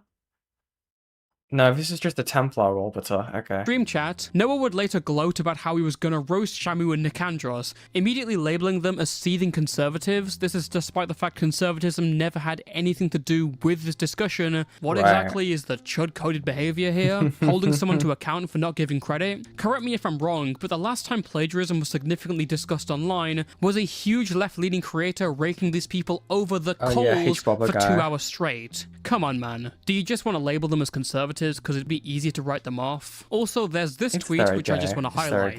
I checked it, and by definition, Noah isn't plagiarism. Sure ain't. Nick and Shamu can whine all they want, but my videos they're complaining about are... Did Future release this? Hold on. I'll pull these up. God, that's a lot. That is a lot of calls. Fuck me, man. What the hell? Okay. We might cover this. I might just listen to it in my own time because it is almost 3 AM for me. But thank you for saying that in. Fair use, and don't plagiarize them. If they want to copyright strike me for these videos though, feel free. We'll be very telling and very petty, which they already are. Hey Toastify, why'd you bring up this tweet specifically? Listen, no reason. Just don't worry about it, you know. Why is that? I checked it, and by definition, Noah isn't plagiarizing. Sure, ain't Nick and Shamu can whine all they want, but my videos they're complaining about are fair use and don't plagiarize them. If they want to copyright strike me for these videos, though, feel free. We'll be telling and very petty, which they already are. Interesting. We'll keep this in mind. Why'd you bring up this tweet specifically? Listen, no reason. Just don't worry about it, you know? Not long after promoting a stream he was hopping onto, Otterly Noah was doxxed on Twitter. AKA, they found his full name because he credited himself with his full name alongside Otterly Noah on YouTube. Surely you gotta do some OPSEC or something, man. Come on. Noah immediately jumped to blame Shamu and Nikandros for this doxing. His proof? Really? Well, an account responded to him saying, Shamju wants us to dox and harass you. And that sounds more fun than listening to your stream. How this is evidence is kind of beyond me. Not just Snarker, it must have been. It must be true. And that sounds more fun said, than listening to your stream. How this is evidence is kind of beyond me. I was asleep and when I woke up, our grifter is still harassing Noah, and he posted it 7-8 hours ago, and apparently wanting to dox me. Lamau. Arctic says, does this guy know that doxing can get him put in jail? Blah blah blah. Otterly Noah says, apparently not. Arctic says, Lamau, the guy's a dumbass. Otterly Noah says, this just makes it look worse for him. Yes. Robert, the Y2K Sparkle Fox, says they're trying to be the next SS Sniper Wolf. Bruh. Okay. Not just because it's some random guy saying this with nothing to prove it, but also because he calls me Sham Jew. Not gonna lie, guys. Short story. Noah actually wanted to sue Anthony Grimopoulos for calling him out on stream. What? Dude, that would never fucking work.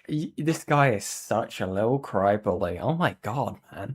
I don't think Otterly Noah is very smart. Probably because when they posted his name, he then retweeted it and posted it to his audience, making everyone aware that yes, that is his docs. Shamu would obviously respond to this. Dude, you do understand, right? That what you need to do whenever someone tries to dox you is deny it, okay? I would never confirm if a dox was true or not. It's so fucking stupid, dude. It's so stupid. Stating that Noah was defaming him to cover up his plagiarism. With everything going on, there were a lot of questions remaining unanswered, and we would get some of those answers within 24 hours, when Noah was challenged on his work by a number of creators. The resulting stream panel included people like Dickers, the British Runner, Emrao, Shamu, and Nikandros. The Dickers can't moderate, cool. Is this what this is? Is this the one that Chud and Logic got fucking antsy about? Am I remembering that right? Chud Logic got antsy about this because he claimed that, like, Dickers was doing a bad job moderating. But from my understanding, Dickers was never planned to be the moderator for this call. So gay, dude. All drama channels who had recently been critical of Noah in some way. Noah also brought along a small streamer named Wargaming Dad, who he had recently streamed with trying to dispel the plagiarism allegations. Let's say someone made a video on the J.K. Rowling autism coded thing that you just did. They used clips from your video, even though you don't own the clips of J.K. Rowling or whatever clips you use there. They just cut your video up, put it in theirs, and then narrated over it, right? They took your editing. The hours of work that you did, they're now just stealing, putting in their own video, and portraying it as theirs, right? If you just I see what you mean about him rubbing his chin now. I see what you mean about the lying chin stroke. Be a bit annoyed. Could you maybe tell it, or would you be annoyed? And if so, why would you be annoyed, I guess? That would be pretty upsetting, because the reason I did that video is because nobody has talked about that before, you know, like the autism J.K. Rowling I understand. Thing. Why would that upset you? Because well, you know, it's an idea that I came up with, you know, the autism J.K. Rowling stuff. Yeah, because I don't like. That's also why I guess that's also why I'm struggling to figure out why Shamu thinks like does he think coverage of Tectone is plagiarism, or I'm just Shamu's ready to hop in, by the way. The thing is, Noah can't seem to understand that it's not really about the idea. There is nothing new under the sun, and just because people cover the same idea doesn't inherently mean it's plagiarism. The difference is in Could you imagine if I went ahead and said that, like, I don't know, like, who's live right now? Who's covering this shit? Because I know there's some people who are covering this. If I sat here, right, let me go on my youtube.com. I feel like he's still live covering it. Shut up. Yeah, if I said that Dickers TV was plagiarizing me right now because he was also covering Otterly Noah, okay? Do you know how gay that would be, okay? If dude, could you imagine if, like, Nikandros turned around, right, watched this VOD, realized that I was kind of having similar ideas to what he was before he was making them, right, in the video, and said that I was plagiarizing him? Do you know how gay that would be? It would be so moronic. It would be so stupid, man. There are no such thing as original opinions, okay? Sure, there can be original evidence that you can go ahead and be the first person to bring up, yeah? And you can be credited for that. I think that's your right to be credited. But ideas on, like, an opinion? Really? Gay. Gay. Very gay. This is like dealing with a child. Yeah, exactly. Exactly. Extremely gay in Pride Month. Tisk tisk. Detail how the opinions and timeline are presented. In this case, Noah has done none of his presentations. He is the cheap Chinese knockoff. The segment's purpose isn't a new idea, it's clearly just repackaging it for a different audience. Even if you then did that, the sheer audacity to then brag about it like it's a lighthouse of information in the stormy waters of Tectone drama, saying your video's the highest views and everyone's jealous, that just adds to how stupid it is. He said specifically here, Shamju, so I'm assuming that's Shamu, wants us to... It was this call he muted the person with the cat PFP. Oh, he muted Morale? Really? Okay. Interesting. That's how you win a debate, by the way, actually. That's actually a secret tip they don't teach you. You just mute your opponent. Just mute your opponent. You immediately win, okay? Because you can't hear them. You can just go like, la la la la la, la la la la la. I don't have to hear your argument, okay? Easy win. Easy dub, okay? Dox and harass you. And frankly, that sounds like more fun than listening to your stream. So, like, and then, What? you know, I go Why in. would you believe what he said? Because I thought this guy was actually working with Shamu. Why? After we called him Why would you Shamju. think that? Now, you may be sitting Okay. there thinking, That's so good. what? One video, is that all it takes for this guy to be labeled as a plagiarist? And don't worry, because you're in luck. A couple of videos released by Ryle Kittenhouse showed far more examples of Noah copying other Okay. creators in his work. And this is far from some of the interpretive perspective beforehand. This is copying homework and changing it up a bit. Vasquez starts the shot as an amorphous blob before the AI starts to put a mouth on her cheek. In this shot here with Vasquez, it tries to read her face at first as an amorphous blob because it doesn't recognize her face is a face. In the same He doesn't know Otterly what that Noah word video, they means. steal more from Norel, taking the graphics and a snippet of the script. And Tom Arnold, a spectacle to behold in his prime, looks to be in the early stages of Emperor Palpatineism.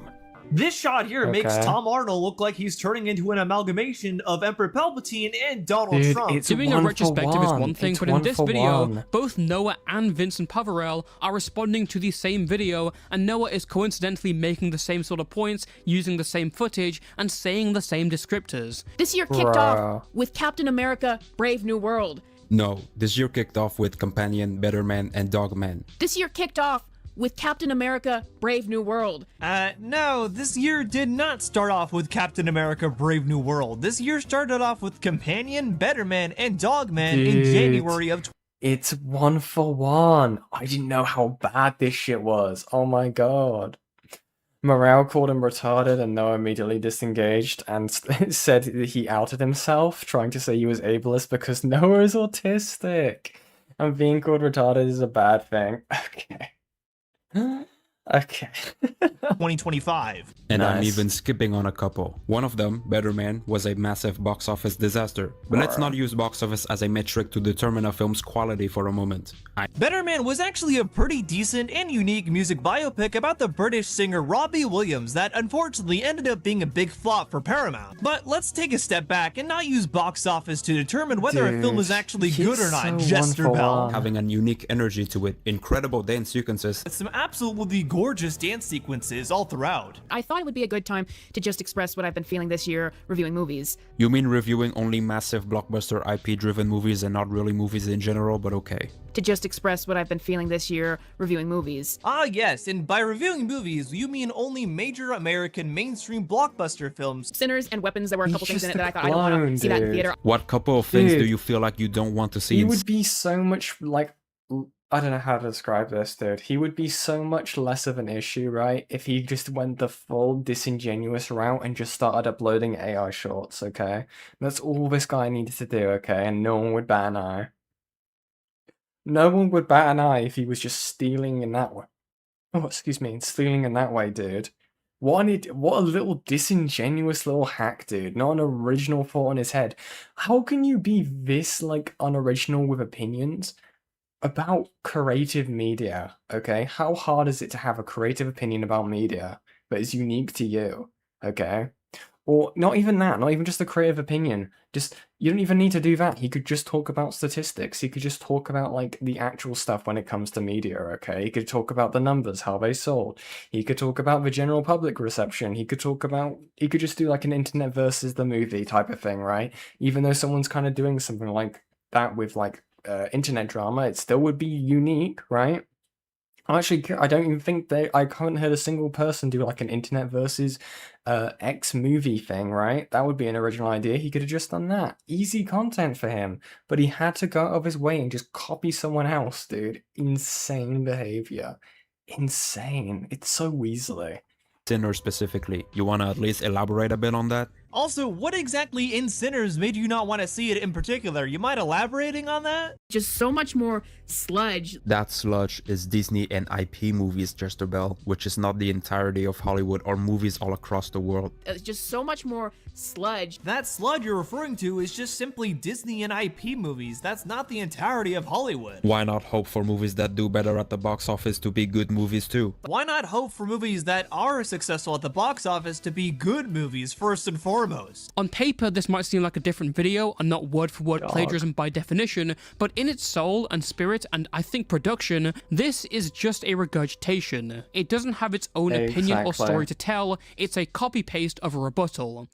The way Jester Bell phrased this here sounds like generalization, and referring to people who watch these films as snobs who pretend like they're superior sound kind of mildly condescending. She seems to think that anyone who watches this isn't even a hot take, right? What this guy is saying, this Vincent Paraverall person is saying, right? It's not even a hard take to like to agree with and then reword it in your own way, right? Like I would take this, right? And as someone, I don't know, talking about like, oh, there's just slop, there's industry slop, okay? Yeah, sure, you could say there is unoriginal movies, okay? Or there is just general movies that are put out by like corporations, like Disney, like Marvel, okay? Notice how I'm still on the same lines of what they're saying, right? Because I agree with the point, okay? But I want to illustrate that I do agree with the point, right? But in my own words, it's not that hard, okay? It's not that hard. You could just say, I enjoyed these indie movies, I enjoyed this. I think that there is a place for these kinds of movies. People clearly enjoy them. It allows people to enjoy movies. We don't have to worry about that. If you don't like a movie, you don't have to watch it. If you don't like a movie, you can explain why you don't like it. It's really simple. It's really simple. This creator, Vincent, actually caught wind and he made a response of this to Noah's plagiarism. Interesting. I'm gonna have to check that out, depending on how much time we have. Independent films automatically is a film snob and thinks they're better than everybody else. Yeah, that's totally not overgeneralizing and completely condescending at all. You can even spot the Windows Media Player showing you obviously just downloaded and screen recorded Vincent's videos. In the second video, Ryle shows Noah heavily copying off another creator called SK. Okay, but this is a trailer, not a movie. And funny enough, now Jester Bell is doing the exact same thing, talking about the trailer for Supergirl before the movie's even out. I don't know why so many people on YouTube seem to think that they're time travelers all of a sudden. I guess Jester Bell must have magically found a DeLorean or something though and traveled to 2026. Iron Man is a completely different movie from Winter Soldier. The Avengers is a completely different movie from Guardians of the Galaxy. Iron Man 3 feels like a very different movie than Thor. Spider-Man Homecoming feels like a very different movie than Black Panther. The Avengers is a very different movie than Guardians of the Galaxy. It's almost as if they're using a variation to contrast Superman's character. Jester Bell also doesn't seem to understand this slogan is supposed to show the contrast in the ideals of Supergirl and Superman. Because if she didn't have any character flaws, I'm betting people would go on about how she's a Mary Sue. Because if the trailer showed that she didn't have any character flaws, then this crowd would just go the other direction and call her a Mary Sue. James Gunn initially wasn't ready to commit to Superman because he was still feeling the trauma of his Marvel firing. What was going on at the time was him feeling the trauma of being fired by Disney for his old tweets. Some of these are cold hard facts. Just Other parts are just the same clips to respond to and very similar points. Like even the wording, right? Using the word trauma. He wouldn't use the word trauma. I don't think there was any clips showing that the word trauma from my understanding. It's just bar for bar stealing, okay?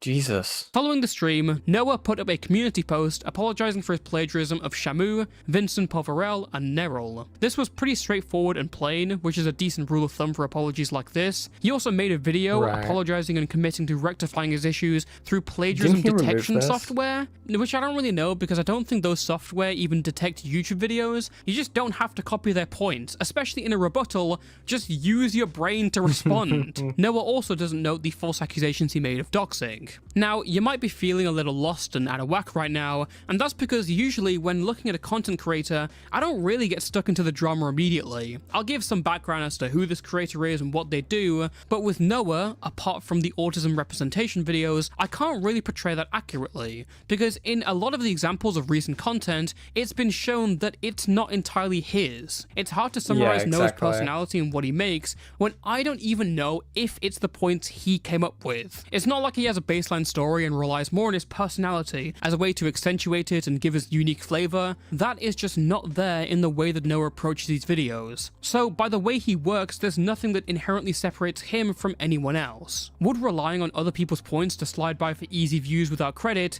maybe sound like, grifting?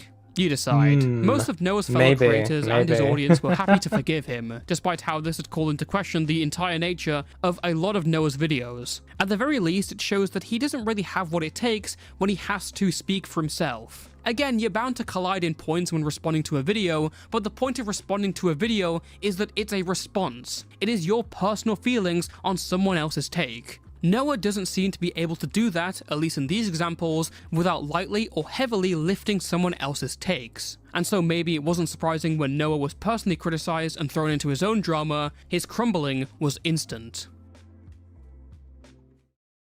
Noah is no stranger to online conflict. Obviously, his videos accusing and calling out other people for being grifters would clash with those being accused. And a month before his Tectone video, Otterly Noah released Critical Drinker's review of Predator Badlands is hot garbage, hunting grizzly bears. Critical Drinker, for those who don't know, is a pretty popular media reviewer on YouTube who's generalized into the whole anti-woke crowd. Now, I'm not going to dive into the gritty details of media reviewing, honestly speaking, not my area of expertise. However, I do know that this video gathered the attention of EFAP, a media review podcast with an assortment of personalities. Oh look, it's Rags. I didn't know he would be a part of this. Interesting. Some of whom were friends with Critical Drinker. They criticized Noah's video on their podcast, starting a period of animosity between the two. However, Noah's response to seeing EFAP cover his video was to immediately puff out his chest. Lamau, Really? they know I'm a threat. Yeah, they don't have much else going for them except trying to defend Drinker. Dude. And hope that will earn them some of his viewers, I imagine. Otherwise, they're pretty much done for. Are they just a podcast of grifters?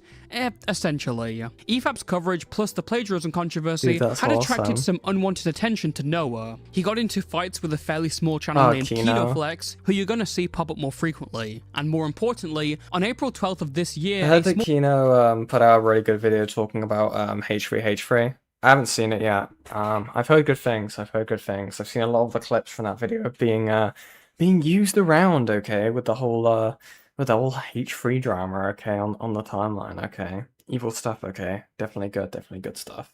YouTuber named Callisto released a hypercritical 2-hour video poring over Noah's content. Again, it goes over a lot of his different takes on TV, films, and games, but it also includes a section dedicated to Noah's plagiarism. Noah even made a response to the video himself via stream. Yet only a day or so after its original upload, Callisto's video disappeared from his channel. A few days later, it came back up, but with a new thumbnail. White background, black text spelling out temporary thumbnail. What happened? Well, Callisto's original video had been hit with a copyright strike. Originally, the source of this strike was puzzling. It turns out an artist for Otterly Noah named Deus Marionette had been the one to issue it, and the strike was specifically for using the art that Deus had made of Noah's character. When other YouTubers, like a certain Nick Diorio, picked the story up, Noah responded with a tweet from KinoFlex clarifying that a separate person had striked this and they were resolving it. When Nick asked whether this was Noah's artist, Noah didn't respond. At the time, Nick was on EFAP, who were live partly covering Callisto's video, and they were all aware of the recent developments. Suspicion predictably surrounded Noah and his involvement. For example, in his stream response, why did he download Callisto's video to react to? In doing so, he automatically removes the ability to check the transcript or scrub through the video accurately. The only reason for downloading would be if he knew it was going down, but perhaps that was just part of his video process. Nikandros also noted that Noah was claiming the two had now squashed the beef and were working together. This just wasn't true. Nikandros had rejected Noah's offer. Did you know Noah actually did this before? No, I didn't. I didn't know that. Wait, he's done this with another person beforehand? Really? Who was that?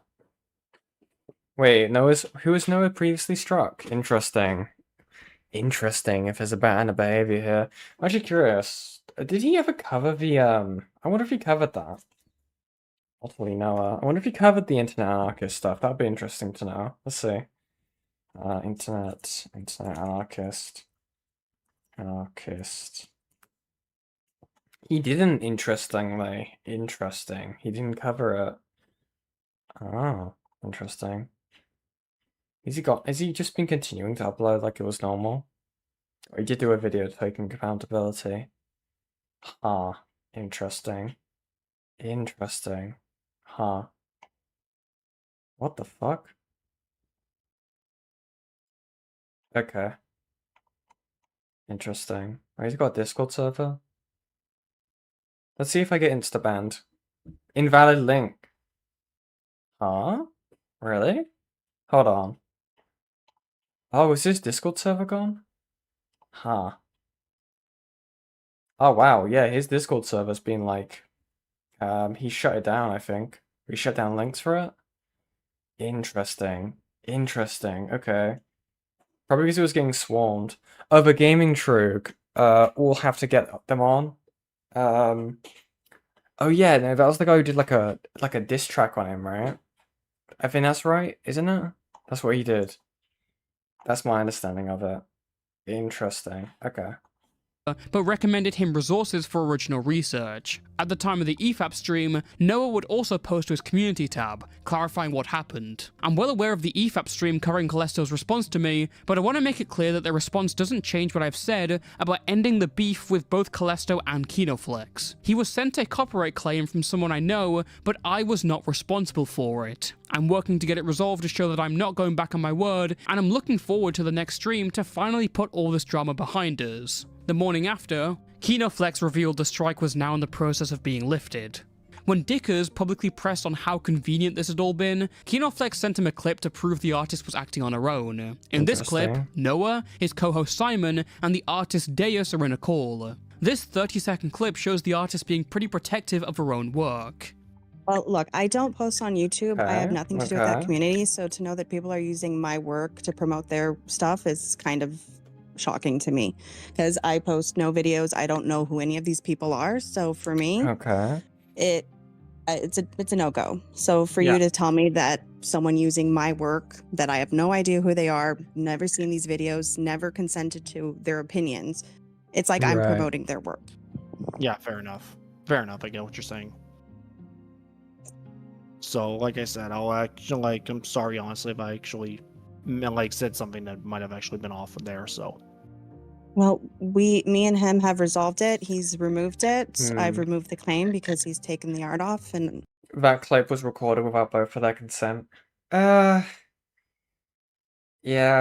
I mean, if these people were meant to be friends, yeah, it's kind of scummy. Interesting. Guess you recorded it? Probably not. Yeah, I don't know why anyone else is getting involved in this. Yet this didn't really convince Dickers or anyone else for that regard. Tons of people had used this exact piece of art when they were covering Noah's plagiarism scandal. The only person who had ever been taken down was Callisto. Dickers, Nick Diorio, and a variety of other people were then blocked for questioning Noah's culpability. And the reason is because they were right. Behind the scenes, Noah orchestrated the strike against Callisto, and manipulated friends and critics alike into his whim. This community— I'm actually curious. I mean, this guy's been, he has been uploading more recently. I wonder if there's a way of finding out if this guy's been copying other people's stuff again. That would be interesting. That would be interesting. Okay. The post where he said he wasn't responsible was a lie, all of it. To understand the complete scale of Noah's deception, we need to first take a look at the DMs between everyone he talked to. There were 4 key figures here: Callisto, Kinoflex, Wargaming Dad, and Deus, the artist. All these conversations were happening at around the same time, but we'll start in chronological order with Deus Marionette. Hey Deus, I wanted to give you a heads up, but apparently an anti-woke channel is using your art in their thumbnail in a video attacking me specifically, but also attacking black people. OMG, what is wrong with people? You might want to file a copyright takedown so your art doesn't get accidentally associated with them. I know, right? It's ridiculous. Yeah, thanks for letting me know. What's the channel? It's named Callisto, I think. I see it. I can also walk you through the steps for setting up a copyright takedown if you want. Camelot apparently has had a similar situation before, oh my God. So she let me know how she did it. Yeah, that first one. Now, there's a few things to note here. First of all, Noah isn't just responsible for alerting her to the video, he is directly recommending her to take this down with a copyright strike. And he actually tried to use this to make it look like she was a rogue artist and that she was crazy. Why? Why would he ever think this would work? He's worked personally with this person. Bro, okay. to walk her through what to do and how to do it. The next thing that catches your eye is Callisto's video was attacking black people? Well, last time I checked, Noah's white, so clearly something else is going on here. We'll keep this on the burner for now, because Noah doesn't exactly explain what he's referring to, but he will do later. And spoiler alert, his claim is ludicrous. Still, it's nice to know that this copyright strike actually had nothing to do with fair use and copyright law. Important to note, considering the copyright system can actually lead to legal consequences. Exactly. Whilst this strike was being processed, Noah Yeah, the whole thing with the copyright system is it won't really do too much, right? Unless the person making the copyright claim is trying to go to court, because that's how that stuff works from my understanding. The way the copyright system works is the only way it would if you dispute the claim when it comes to copyright, what ends up happening is your information gets transferred to that person, which kind of deters a lot of people from countering copyright claims because you're giving this person your docs information. But if they are not willing to, if the person copyright claiming you, if I'm understanding this right from my memory, if they don't bring this to the court of law or don't proceed with like legal paperwork, it won't go anywhere. I believe that's what ended up happening with the KP or the I Love Kim Possible a lot situation. Interesting stuff. It was very shitty, and I learned this from Kino, was that he was actually looking for a new artist and leave Deus behind after throwing her under the bus. What a scumbag. Out to Kinoflex and by proxy Callisto about how Callisto's video made him feel. He pleaded with them for peace, offering to delete his tweets in exchange for Callisto removing his 2-hour video. Kinoflex was pretty happy with this and said he would forward it to Callisto, who denied it. They may not have known it yet, but this was Noah forcing a choice onto them. If Callisto didn't take it down, Noah would do it for him. Kino and Noah discuss stuff further on, where Noah notes that he regretted some of the stuff he said about Kino. His message to Callisto also prompts him to correct some of his actual mistakes from his video. A day later, the strike came through to Callisto, and Kinoflex contacted Noah on his behalf. Listen to how Noah reacts. Hey Noah, Callisto received a removal request for using your avatar in his thumbnail, and wanted me to reach out to you to see if you know who this Deus Marionette person who sent the copyright claim is, and how it can be resolved. The email from YouTube says it's scheduled to be deleted in 7 days. Oh, interesting. Deus Marionette is my PNG artist. She made my PNGs I use in my video. I originally sent her Callisto's video. How do you think Callisto can resolve this issue with them? He's planning on sending an email to her. That would probably be the best option there, if I'm being honest. It is ultimately her art, so it's out of my hand. Entirely throwing her under the bus. Entirely throwing her under the bus. Why would he think that she wouldn't just, like, you know, stand on her own 2 legs? Insane behavior. He could talk to her through her emails. I know for YouTube copyright claims, assuming there aren't ones where you're struck immediately, you basically have 7 days to remove the content, or you'll get struck, unless you can reach a compromise. It's why currently, I actually have a full strike against my channel from an anti-woke AI channel that I guess I pissed off a while back for using the heel versus babyface remix in a video, Lamau. I don't know if you saw that entire situation, but it was pretty ridiculous, because the AI channel didn't make the remix even. This is completely absurd. Noah is obviously playing dumb here, as if he wasn't the who showed her the video and told her to strike it. To me, there is no other way to see this other than bold-faced lying. The worst part here, and the one I would highlight the most, is that whilst he's talking to Kinoflex and Callisto and saying that Callisto should send an email to Deus, here's what he's saying to his artist Deus at the exact same time. Heads up, it sounds like Callisto is preparing to email you. I just ignore him when it's sent. Not worth the energy. Whilst he's literally working against Kinoflex and Callisto, he's telling them that he just doesn't want drama and asks if they can tweet out defending him on his behalf. And you know what? They agree.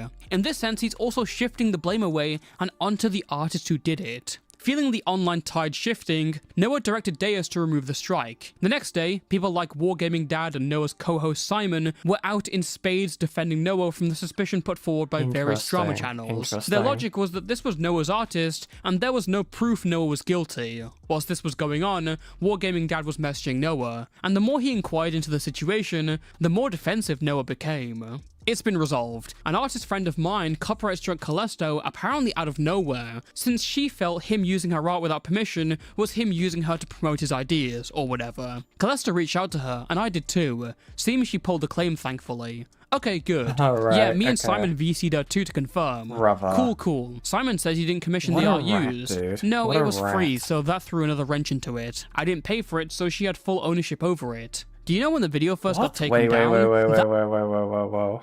Hold on, what's this? Let's see. She said that for a wrench into it, I didn't pay for it, so she had full ownership. Otterly Noah doesn't pay his artists either. Interesting. That I don't really know, to be honest. I'd have to check with Callisto specifically to figure out the timeline. I reached out to him too. Diorio doesn't show the date. When did Callisto reach out to you? Let me look again. Kino was the one who reached out originally on the 17th, it looks like. Cool. When did you first talk to your artist with Kino and Simon? That was yesterday, the 18th, right after my autism stream. I know what he's referring to, but this just sounds funny. Okay, can I see the bottom message? Great, I'm going on dude. Dicker's stream today, and I want the timeline straight. Yeah, good plan. Can I use the screenshot, and can I get the whole bottom message? Sure, let me get the full thing. I will say here, this girl is wrong. Even though it's her art, people using that art in a thumbnail to make a video about you does not go against copyright. And Noah responds saying, I agree. I think she does not understand fair use. Motherfucker. Dude, you are the one who told her to do it. You told her to do it, dude. This is your doing. You rat. Who do you think told her about fair use and how to issue the copyright strike? It was you all along. This is so pathetic, pretending like he wasn't even there when he was. I don't mean to sound like a broken record, but it cannot be understated how many times this guy just blatantly lies. Mr. She doesn't understand fair use was telling Deus this after she put the strike on. Thanks, Deus. You honestly could have made it an instant strike based on how much they use your material. You were definitely nicer about it than I would have been, but glad it's being dealt with. King hell. I agree. I think she does not understand fair use. We just changed his name to Otterly Rat. What an absolute fucking joke, dude. What an absolute joke. I don't like the conclusion, but if all parties are happy, then it's settled. Just know Dickers is going to drop this clip on me. Yeah, that's why I sent it to you in advance. What is your relationship going forward? If it was me, I would change profile pictures so she doesn't do this again. Thanks. I am planning on that, yeah. I figured just doing the investigation thing. Talk about the worst time to do it during the quartering drama. Makes me wonder, do you think he'll copyright strike my channel? Ooh, maybe. Do you think he's going to copyright the stream? Interesting. We'll soon see. Seems most reasonable people know what actually happened though. True. After Wargaming Dad goes on Dickers' stream, the questions he's asked on there prompt him to start looking further into the situation. And when he starts to get into contact with the artist and get her side of the story, Noah goes into complete panic mode. So Wargaming Dad at 3:17 PM says, one final question. Did you decide to talk to her before or after the Diorio tweet? An hour later, he says, is it possible to talk to Deus? Noah replies 2 minutes later, I'm streaming right now, hang on. 8 minutes later, Wargaming Dad says, no problem, I got her. And then after an hour, Noah gets wind of it and he says, leave Deus alone. I recall Beckett also suggesting Otterly Noah be a leech, more like Leechly Noah. I like that as well. Please. This is not helping anything. She just called me. Tell others to leave her alone as well. Oh my She is God, saying bro. you asked her to copyright strike it. Is that true? Uh-oh. Oh no. It's over. No reply? You need to let me into this call, bud. Oh no, buddy. And whilst he's trying to wrangle Wargaming Dad from uncovering his lies, here's what he's saying to Deus, who, to be clear, is the same person he's throwing under the bus whilst talking to Wargaming Dad. Do not speak to Wargaming Dad yet. I am concerned about what's going on. He's asking me about the whole Callisto thing. Just ignore him for now. He's another drama tuber. I will talk to you when I'm done streaming. Why is he in your Discord then? I think he got the link because it is public. I'll kick when I'm done. He's asking if you approached me. Do not say anything yet. I will call you. This is the worst thing Noah's done yet in his career. This is the type of stuff that haunts you like a spectre long after it's happened, and deservedly so. Words cannot describe how manipulative this entire progression of events is. It's clearly a lie gone buck wild. But the amount of people who Noah simultaneously f***ed over is incredible. First of all, the artist, Deus Marionette. Noah gets his artist involved, encourages and instructs them to strike down a video critical of him using her artwork. Yeah. He is the very person who painted out this video and immediately suggested copyright as a solution. Then when the tides turn, Noah throws his artist under the bus And no, Neverless, you can't have my estrogen. I need it, okay? I'm using it. And says she doesn't understand fair use, and it was her idea, she's at fault. It is incredibly snaky to do something like this, and also really reckless. As I said before, and as no one knows, the copyright system is a legal system. Exactly. Imagine if Callisto had money and didn't want to diplomatically settle it. The copyright system is not something you can just mess around with. Certainly not whilst using your artist as a human shield. True. Secondly, Noah did Kinoflex and Callisto dirty. Callisto got a temporary strike on his channel, and regardless of the retraction, it would have killed any momentum it had going on the algorithm. This sneaky fucker was giving them a choice to force the video down, either without a strike or with it. Both Callisto and Kinoflex were being lied to by a deceptive freak falsely waving the white flag, and whilst they were going for open communication lines, he was actively dissuading the artist from doing so. These two were deceived into even posting tweets supporting him. Their crime is having the standards and generosity Noah doesn't care for. And thirdly, there's some of his most loyal supporters who went out to defend him, specifically his co-host Simon and Wargaming Dad. Both of them went out of their way to defend Noah on streams and faced constant adversity, believing they were backing what was meant to be the truth. Yet Noah lied to them and actively let them go on to defend him and retroactively embarrass themselves. Then, when his artist asked questions, Noah said that Wargaming Dad was just some drama tuber loser, as if this wasn't a guy he was talking to and even co-streamed with previously. And to think that at this point in the timeline, this stuff wasn't even public yet, or known to every party involved. Back on Otterly Noah's Discord, he gets news that Dickers has gone live, looking further into the situation. Noah's response? Who cares? Dickers is a loser who just wants drama. I already talked to Kino and Callisto, they do not care. Talking with Kino right now. Unfortunately, Noah's actions were affecting the linchpin of his entire lie. As a result of being the person to strike Callisto's video, Deus Marionette had been getting unwarranted harassment. This and the myriad of questions from Wargaming Dad finally made Noah crack. He pulled Deus and Kinoflex into a private call and confessed everything. In that call, I thought it was going to be, oh no, she's going to yell at me or tell me to. So, ladies and gentlemen, the official trailer for The Mandalorian. Sorry, chat. What I ended up hearing was Noah confessing that he pressured Deus. Oh shit, Future interviewed them? Dude, Future cooking as per usual. 07's for Future Nightmares, okay? Future is fucking great, okay? They're my favorite little chatter, okay? I don't know if they do content themselves, so I could be just slandering, but Future Nightmares just cooks. Future cooks a lot of the time, actually. I think they're the channel that uploaded these calls, right? This one? Yeah, it is. Yeah.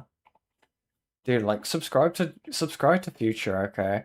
They've only uploaded these calls so far, but, like, overall, they're just a quite chill guy to be around. But yeah, good stuff, good info. Taking down the video, and he lied to her and said that there was racism in it and that it would make her look bad. Deus said that she was really overwhelmed by the amount of people coming to her, calling her a bitch, calling her evil, essentially, because they don't understand why she was false copywriting Callisto's video. I was just sitting there horrified because, oh my god, I've essentially been on the wrong side of this controversy the entire time. It was Noah the entire time. Yeah, so I felt terrible, and immediately I said, okay, I'm going to bring Callisto into this so you can tell him yourself. This eventually leads Kinoflex to drag Noah's ass onto Dickers' show for a confession, and well, you can hear how completely caught he is. We just got off a call with Noah, Callisto, his artist Deus, and our mutual friend Jan. We were talking about this for a good amount of time, and we came to some disturbing revelations. I'm not going to say anything. I'll just let Noah speak for himself.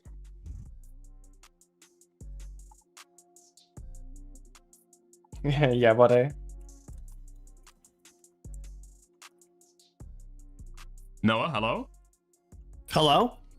Yeah, so I originally made Deus aware of Callisto's video, and that's why he struck it down.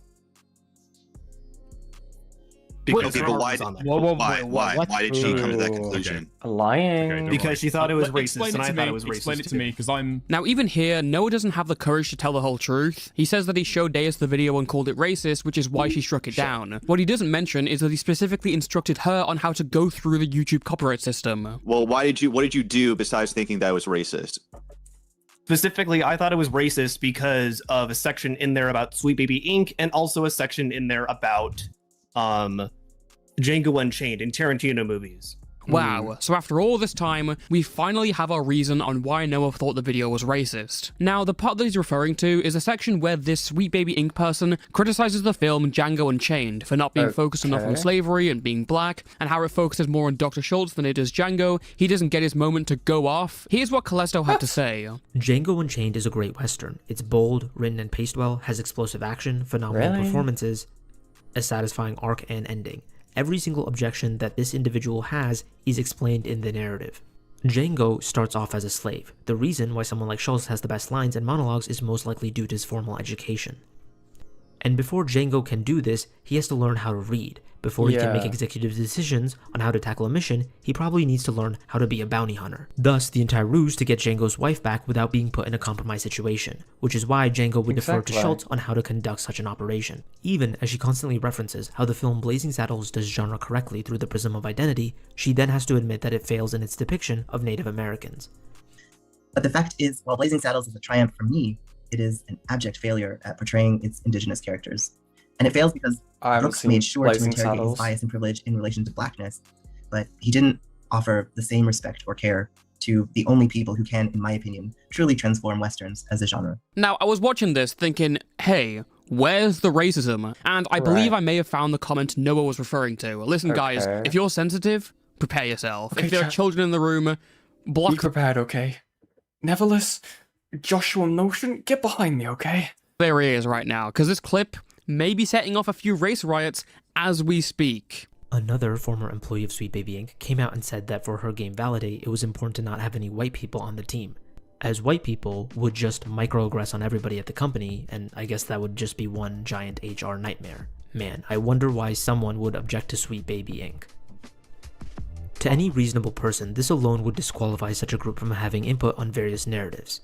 Now, maybe Otterly Noah agrees. Maybe he does think that Django Unchained would be better off if the sensitivity readers at Sweet Baby Inc. were able to edit the script so they could center blackness or whatever buzzword bull they would come up with. Or maybe he just didn't do any research into the group, I don't know. Just to remind you, this is the basis upon which... Okay, we all okay? Racist, I'm black. It's okay. As a white woman...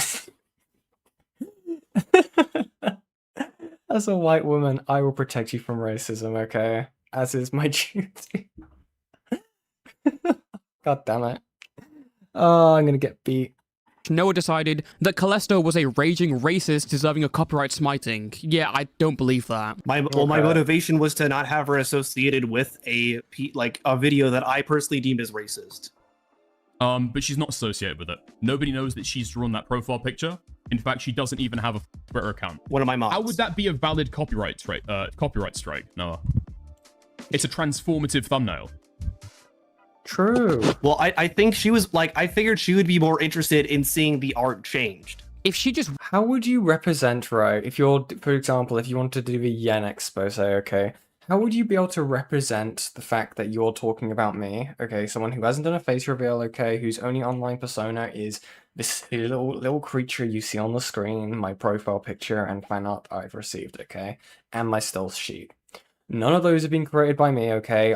The most I've been involved with is the overall designing and the concept of the character existing, right? How would you be able to represent me when you're talking about me in a video? You wouldn't. You wouldn't be able to do that. There's so many different videos, right, where that's been the case. Do you think that 90% of my streams or videos would be allowed on the platform if this was the standard we're setting? Insane. I forgot Noah actually tries going after Lio after all this, and Lio caught wind of this. I think I had heard something about that. Yeah, extremely gay, but also interesting. Wanted the art to change, shouldn't she have just sent an email or a DM? No, it's not just that. You actively discouraged her from responding to Callisto's email. This is just crazy. Callisto and we thought that you didn't know anything about it and that this artist was acting on her own behalf. Like, you didn't know anything about it. Like, why would you word it in the way that just throws her under the bus? I just don't get it. Well, I don't know what to say there, honestly. I don't remember how I worded it specifically. So I can tell you. He was sent a copyright claim from somebody I know, but I was not responsible for it. Because I was not responsible for making that claim. You were responsible. You sent it to her, the video. He was sent a copyright claim from somebody I know, but I was not responsible for it. That was just a lie, wasn't it? Well, that wasn't a lie because I showed her how to do it. I wasn't responsible for it.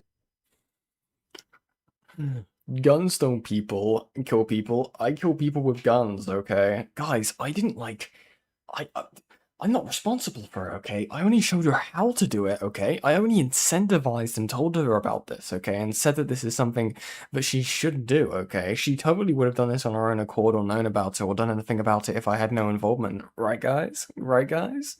Guys, I was just being a good Samaritan, okay?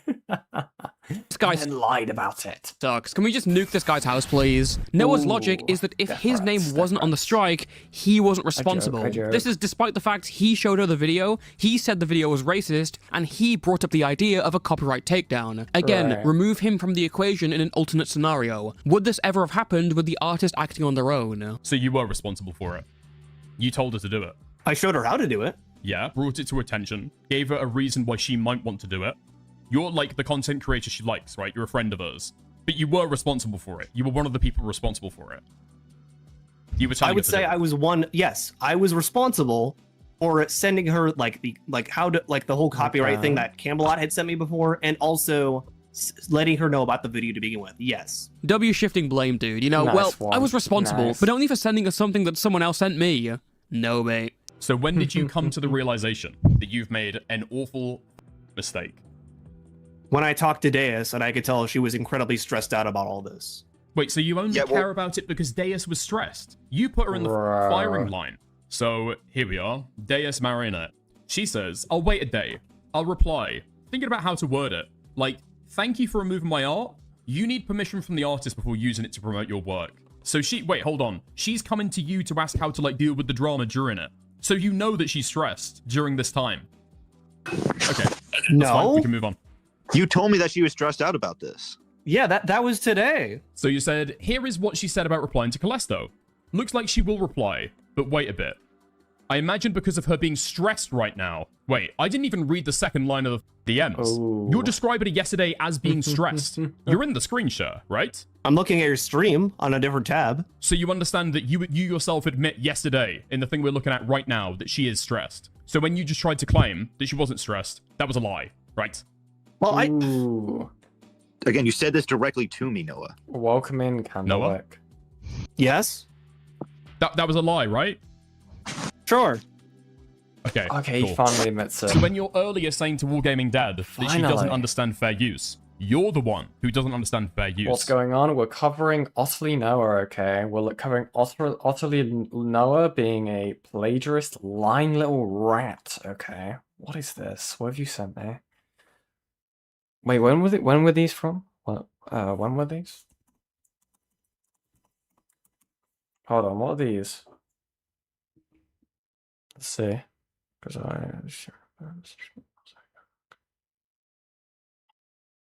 where are these from? Are these from his Discord server? When was yesterday for these? Huh?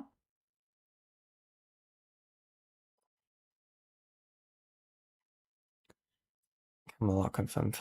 So dearly at those admittedly has me a bit concerned or she's trying to hide something. No clue what went on between you and her except from what I read in DMs, you can visit her. Deleting her DMs is honestly really, really sus to me though. What? Huh? This was when he said, sorry chat, I'm just reading something that someone sent to me. Hold on. A few weeks ago? Okay. We'll look through these. Should we look through them now? Actually, we'll finish the video. We'll look at these. Thank you for sending me these. Right? Interesting. I mean, why would you say that? What's the motivation there? Why are you saying that about her? I don't know. That is how Callisto's video was taken down. I wouldn't even say I'd dislike your video. I think it's just you said it was racist. You don't need to delete it, bro. Yes, I do. I dislike your video. I dislike your video because the racism, but also I think there's some.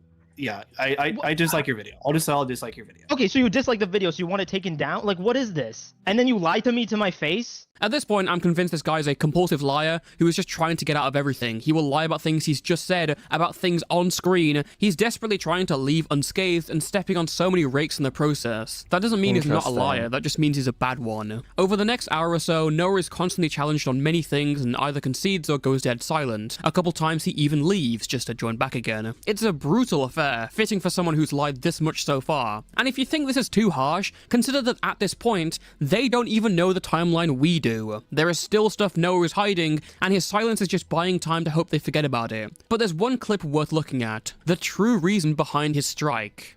Why were you being manipulative? Because I did not like seeing that video. So you were manipulating one of your friends to take it down because you didn't like the video. Is that correct? Yes. I'll definitely pull this up, Josh. Did you want the video taken down because it was a 2.5-hour hit piece that criticizes you, and that was the only reason? Yes. Okay. Yes, the only reason why Otterly Noah convinces artists to take down the video is because he disliked Callisto's video. That is legitimately the only reason. The racism stuff was just a front. It's because the media critic got mad that someone criticized him. That is what led to this spiral of lies. We are now, finally, caught up with the whole plagiarism and copyright strike situations, and how Noah caught my attention in the first place. Now, I have a lot more to talk about, but we can't keep going. I kind of saw the runtime was going to be like 2 hours, and I just couldn't. Kudos to Callisto for going that long in his own video, but that's not quite my tempo. Still, I'll confess. As soon as Noah's copyright scandal was known to the public, I made a few calls, and within a day or so, I was getting constant leaks of Noah's Patreon-only Discord server. To be honest, didn't really expect much. But Noah really likes to talk in there, and the leaks that have come out as a result have been eye-opening. And in part 2, I will be presenting the best of the bunch for the public. But just for you, here's a little preview. Oh, you hear me? Yeah, I hear you. I wanted to clarify with you specifically up front that when Deus put the, when she got, put the claim on Callisto's video, I was the one who told her specifically about that video, just because of the art. Okay, you told her, but you didn't tell her to place a copyright claim on it, right? I did not tell her specifically. I did not command her to do that. Why make the copyright claim in the first place? Just because? Because Noah suggested I take it, or I do a copyright strike. I did not. Well, I give that suggestion. I did not specifically command her to do that, though. And then you gave me the link to how to copyright strike. The art taken down. You gave me the link on how to do a copyright strike takedown after. I'm just a little confused as to why it would get to that go to that extreme. Don't ask me, ask Noah. He's the one who sent me the link. He's the one who gave me Callisto's name, and he's the one who provided me the link on how to do a copyright claim takedown. And he said he would walk me through. You said you would walk me through the process to do it. I told you I didn't want to, and I didn't want people coming after me. Wait, no, you didn't say that. I said I was afraid that Callisto was going to come after me, and you said don't worry about it. But what would your ideal resolution to this be? I honestly didn't really care. I was just brought into this. For me, he can post the video. I didn't care. I thought you cared about him using your art, though. No, but you're the one who brought it to me and said he was using it for a racist purpose. When I saw the art there, I kind of freaked out. I went to Deus and told her about that. So yeah, that matters because when we originally talked, you said that you didn't know anything about the person who did the copyright. Really? You told them you had no idea. When did I say that? Well, you said that tweaking out, dude. You knew the person, but you said that you didn't tell them to copyright claim Callisto's video. I didn't tell her specifically to do that. I just told her the process. Days, how comfortable on a scale of 1 to 10 are you with making any public appearances in a stream or a video? I honestly don't appear on anything. I just want to be invisible on the internet. So this has been very stressful. Yeah, but the entire reason Kino is suggesting the stream is not so he can fucking dickers go in on you for 20 minutes. Ideally, none of them. That's why I feel like it's gonna be. Dickers is kind of slimy. Fine, really? I'll be there to prevent from being like that. Dickers is kind of slimy. I'm sorry. Didn't you just try to get one of your community members to take the heat for you? I feel very used right now. In a battle that I had nothing to do with. I was trying to look out for you because I've had a similar experience like this before. No, you weren't. You lying rat, dude. You saw someone was critical of you. You lied, okay? If you truly cared about the fucking thumbnail and anything like that, you would have done so much more. Okay, but the outcome has hurt everyone in this call. Yes. No, like, I defended you. Like, I took you at your word that you didn't know anything about this, but it turns out you lied. I did. Ugh. When did I say I didn't know anything about this? Is that an audible ugh? Dude. Also, P content being recommended to me. We cancel. No. We're not watching FNAF Fairies. No. We're not watching FNAF Fairies, okay? That's my autism, okay? Fuck me, man. Really good video. I'll be interested to see what happened. What happens in the part 2. Interesting. But apparently we already have leaks from the Discord server. Let me see if I can get these pulled up. Thank you very much for sending them my way. Let's see if I can get these pulled up in a reasonable order. Okay, let me get these pulled up, and we can have a look at these before we end the stream. Here we go, because I need to pay an artist, okay? I need to pay an artist, unlike Noah. Okay. So apparently these are leaks already from his Patreon server. Interesting. Thank you for sending me these. Wait, I kind of want to watch that. Yeah, I like watching T-Dreads, okay? I like watching T-Dreads. T-Dreads is good. Watch T-Dreads. I'll send it to you if you want, Kyo. So someone in Otterly Noah's Patreon server said this, okay? You can't recover messages that were deleted before you installed it. Otterly Noah says, okay, because I at least remember her messages being positive, and I know Camelot can confirm that I was on her end as well. So Deus deleted those, admittedly, has me a bit more concerned whether she's trying to hide something. So Deus has deleted their side of the DMs, is what I'm gathering from this. Interesting. So was I just gaslit by Deus then? I sure hope not. Gaslit? Bro, this guy's a rat. Okay, here's the thing, right? Here's the fucking thing, right? It doesn't matter what he says, right? If there was evidence that Deus had gaslit him, if Deus was being manipulative or did something nefarious, he would have shown the evidence when he still had access to those DMs. Didn't do that at all. Interesting. Someone called Cyan Loss says, no, I don't mean Deus. I have no clue what went on between you two and her, except for what I read in the DMs of you convincing her to strike the channel. I mean, the likes of Kino and Wargaming guy. Otterly says, deleting her DMs is honestly really sus to me, though. Is it? Dude, I clear DMs with people I've cut ties with, dude. It's nothing nefarious, okay? I don't remember what I say to people. I don't remember if I've told them, like, stuff that I would only trust to a friend, okay? Like, private stuff about me. So, I just clear it, okay? I just clear it. When that bridge is done, it's done, okay? Very sane thing to do, actually. Noah says, the thing is, the DM is only the start of the conversation. The only thing I think has actually been screenshotted was an entire conversation that went on between us for 2 days afterwards. Huh? Okay. A bit of an example. And then it's talking... I'll read these if these come up irrelevant, because I did have a little bit of a skim of these. I'll be interested in this. Someone asks, Deus, did you delete the DMs though, lol? Deus says, I did because he was changing his messages to make things look weird on my end. You could see it said it was edited, removed mine so he couldn't keep sending them to people. Really? Really? So what were these? So this is proof that they deleted some of the DMs. Okay. And it's just them replying. I don't see the edited messages on some of these.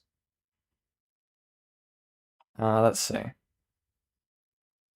I think you should have claimed the actual art itself. Huh, interesting. I wonder. So what I'm curious to see, right? What I am very curious to see, if Deus archived it, or if anyone has on record, right, that from this drama, if we have a copy of the allegedly edited DMs, okay, or the unedited stuff, right? I'd be curious to see if any of those had already been made public, and if we can see changes in it. I think this was before he decided to edit. Interesting. But wait, if these were before they decided to edit, why would that be put into contention then? Oh, she did archive it? Do we have that? Is that being... I highly doubt that's being given to people. Maybe to Toastify? That might be part 2. And what's this? Let's see. He didn't respond. I think I won. Y'all haven't noticed it yet, but there are no lenses in those glasses. I don't know who that is. With so many commentary idiots currently involved, it's not really helping, to be honest. Wait, what's this? It's just stuff that I thought especially people on the left had moved on from. And then Otterly Noah replies, with so many people commentary idiots currently involved, it's not really helping, to be honest. Those guys get off just calling people slurs usually. Someone called Neo Vata says, like I said, if I ever do commentary, I do not cheaply insult. Oh, here we go. Then Otterly Noah says, Low Convoy, the guy Trug is engaging with there and is a fan of, is someone who actively targets and harasses minors. Not true. He even at one point asked the girl to record herself getting raped. Can't go a day without this point being brought up. I can't go a day without this point being brought up. I'm too tired to even having to rehash this. If you want to hear me re-explain this fucking point, look at any of my old streams. Look at the KP streams, dude. I'm too tired for this shit. This is how far things have gone with the people that are coming after me. Interesting. What's this? So I ended up scrolling up to see this. Yeah, gaming dad is neurotypical. Okay, why is this important? Oh, the stuff that happened around that time is definitely a blur at this point, but I was trying to keep things from blowing up. Happened anyway, obviously. Now, I also found out apparently Deus has deleted her DMs to both me and Camelot. This is really sus. No, it's not. Sign Loss says, yeah, that's what I meant. It's easy for neurotypicals to completely misconstrue, misinterpret, sometimes deliberately, sometimes by accident, and even gaslight about the actions and words of the neurodivergent. We legit saw this happen in real time back then. Dude, is he gaslighting himself into believing he is too autistic to have a conversation with Deus while being manipulated? Bro, what a creature. Holy fucking shit. Remember the part Toastifys said he left the call and came back? Look at the clip I sent? Okay. Let me have a look. What's this? Wait, what is this?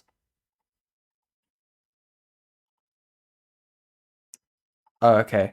So this is evidence that he wanted to sue Callisto. Interesting. Hold on. Once I have a screenshot and confirmation from him, I can probably threaten Callisto with legal action. I reached out to Pillar of Garbage as well, since Callisto made the insidious claim that I plagiarized him. Bro. Okay. Okay. I'm just gonna play the audio for this, okay? But we'll listen in. Oh, God. He's like who is it? Is it Morale? So this is apparently Otterly Noah running from Morale. Interesting. We'll give it a listen. Oh. It better not be Morale. Oh, it's Wendy. Okay. Oh no, it is Morale. I have him muted. Well, dude, why don't we unmute him, please? Dang. Morale, do you promise to be nice? Yeah, sorry, I'm out of here, Morale. See ya. Wait. Oh, no. I think I've seen this. I think I saw that part. I think I was there for that part. Way. Morale, do you want to have your piece? Oh my fucking God. Dude, I thought he was just some random fucker, I think, at the time. Oh my God, that's hilarious, dude. Dude, what a rat. This is definitely an interesting topic. I may look into some more of this stuff off stream. See if I find anything interesting. But yes, chat. That's been it for tonight. I know it's been a bit of a long one. I want to thank each and every one of you for stopping by, okay? I want to thank all of you for watching the stream, all the people who donated, all the people who just showed up. If you guys like the content, make sure to like and subscribe, okay? I will be trying to come back, okay? Try and do some more regular streams, but we will see, okay? But until next time, chat, I'm going to raid you guys into... Who's live? We're going to raid you into Ace Space, okay? Raid you into Ace, okay? But until next time, guys, thank you guys very much. I'm extremely tired. Good night, guys. Bye-bye.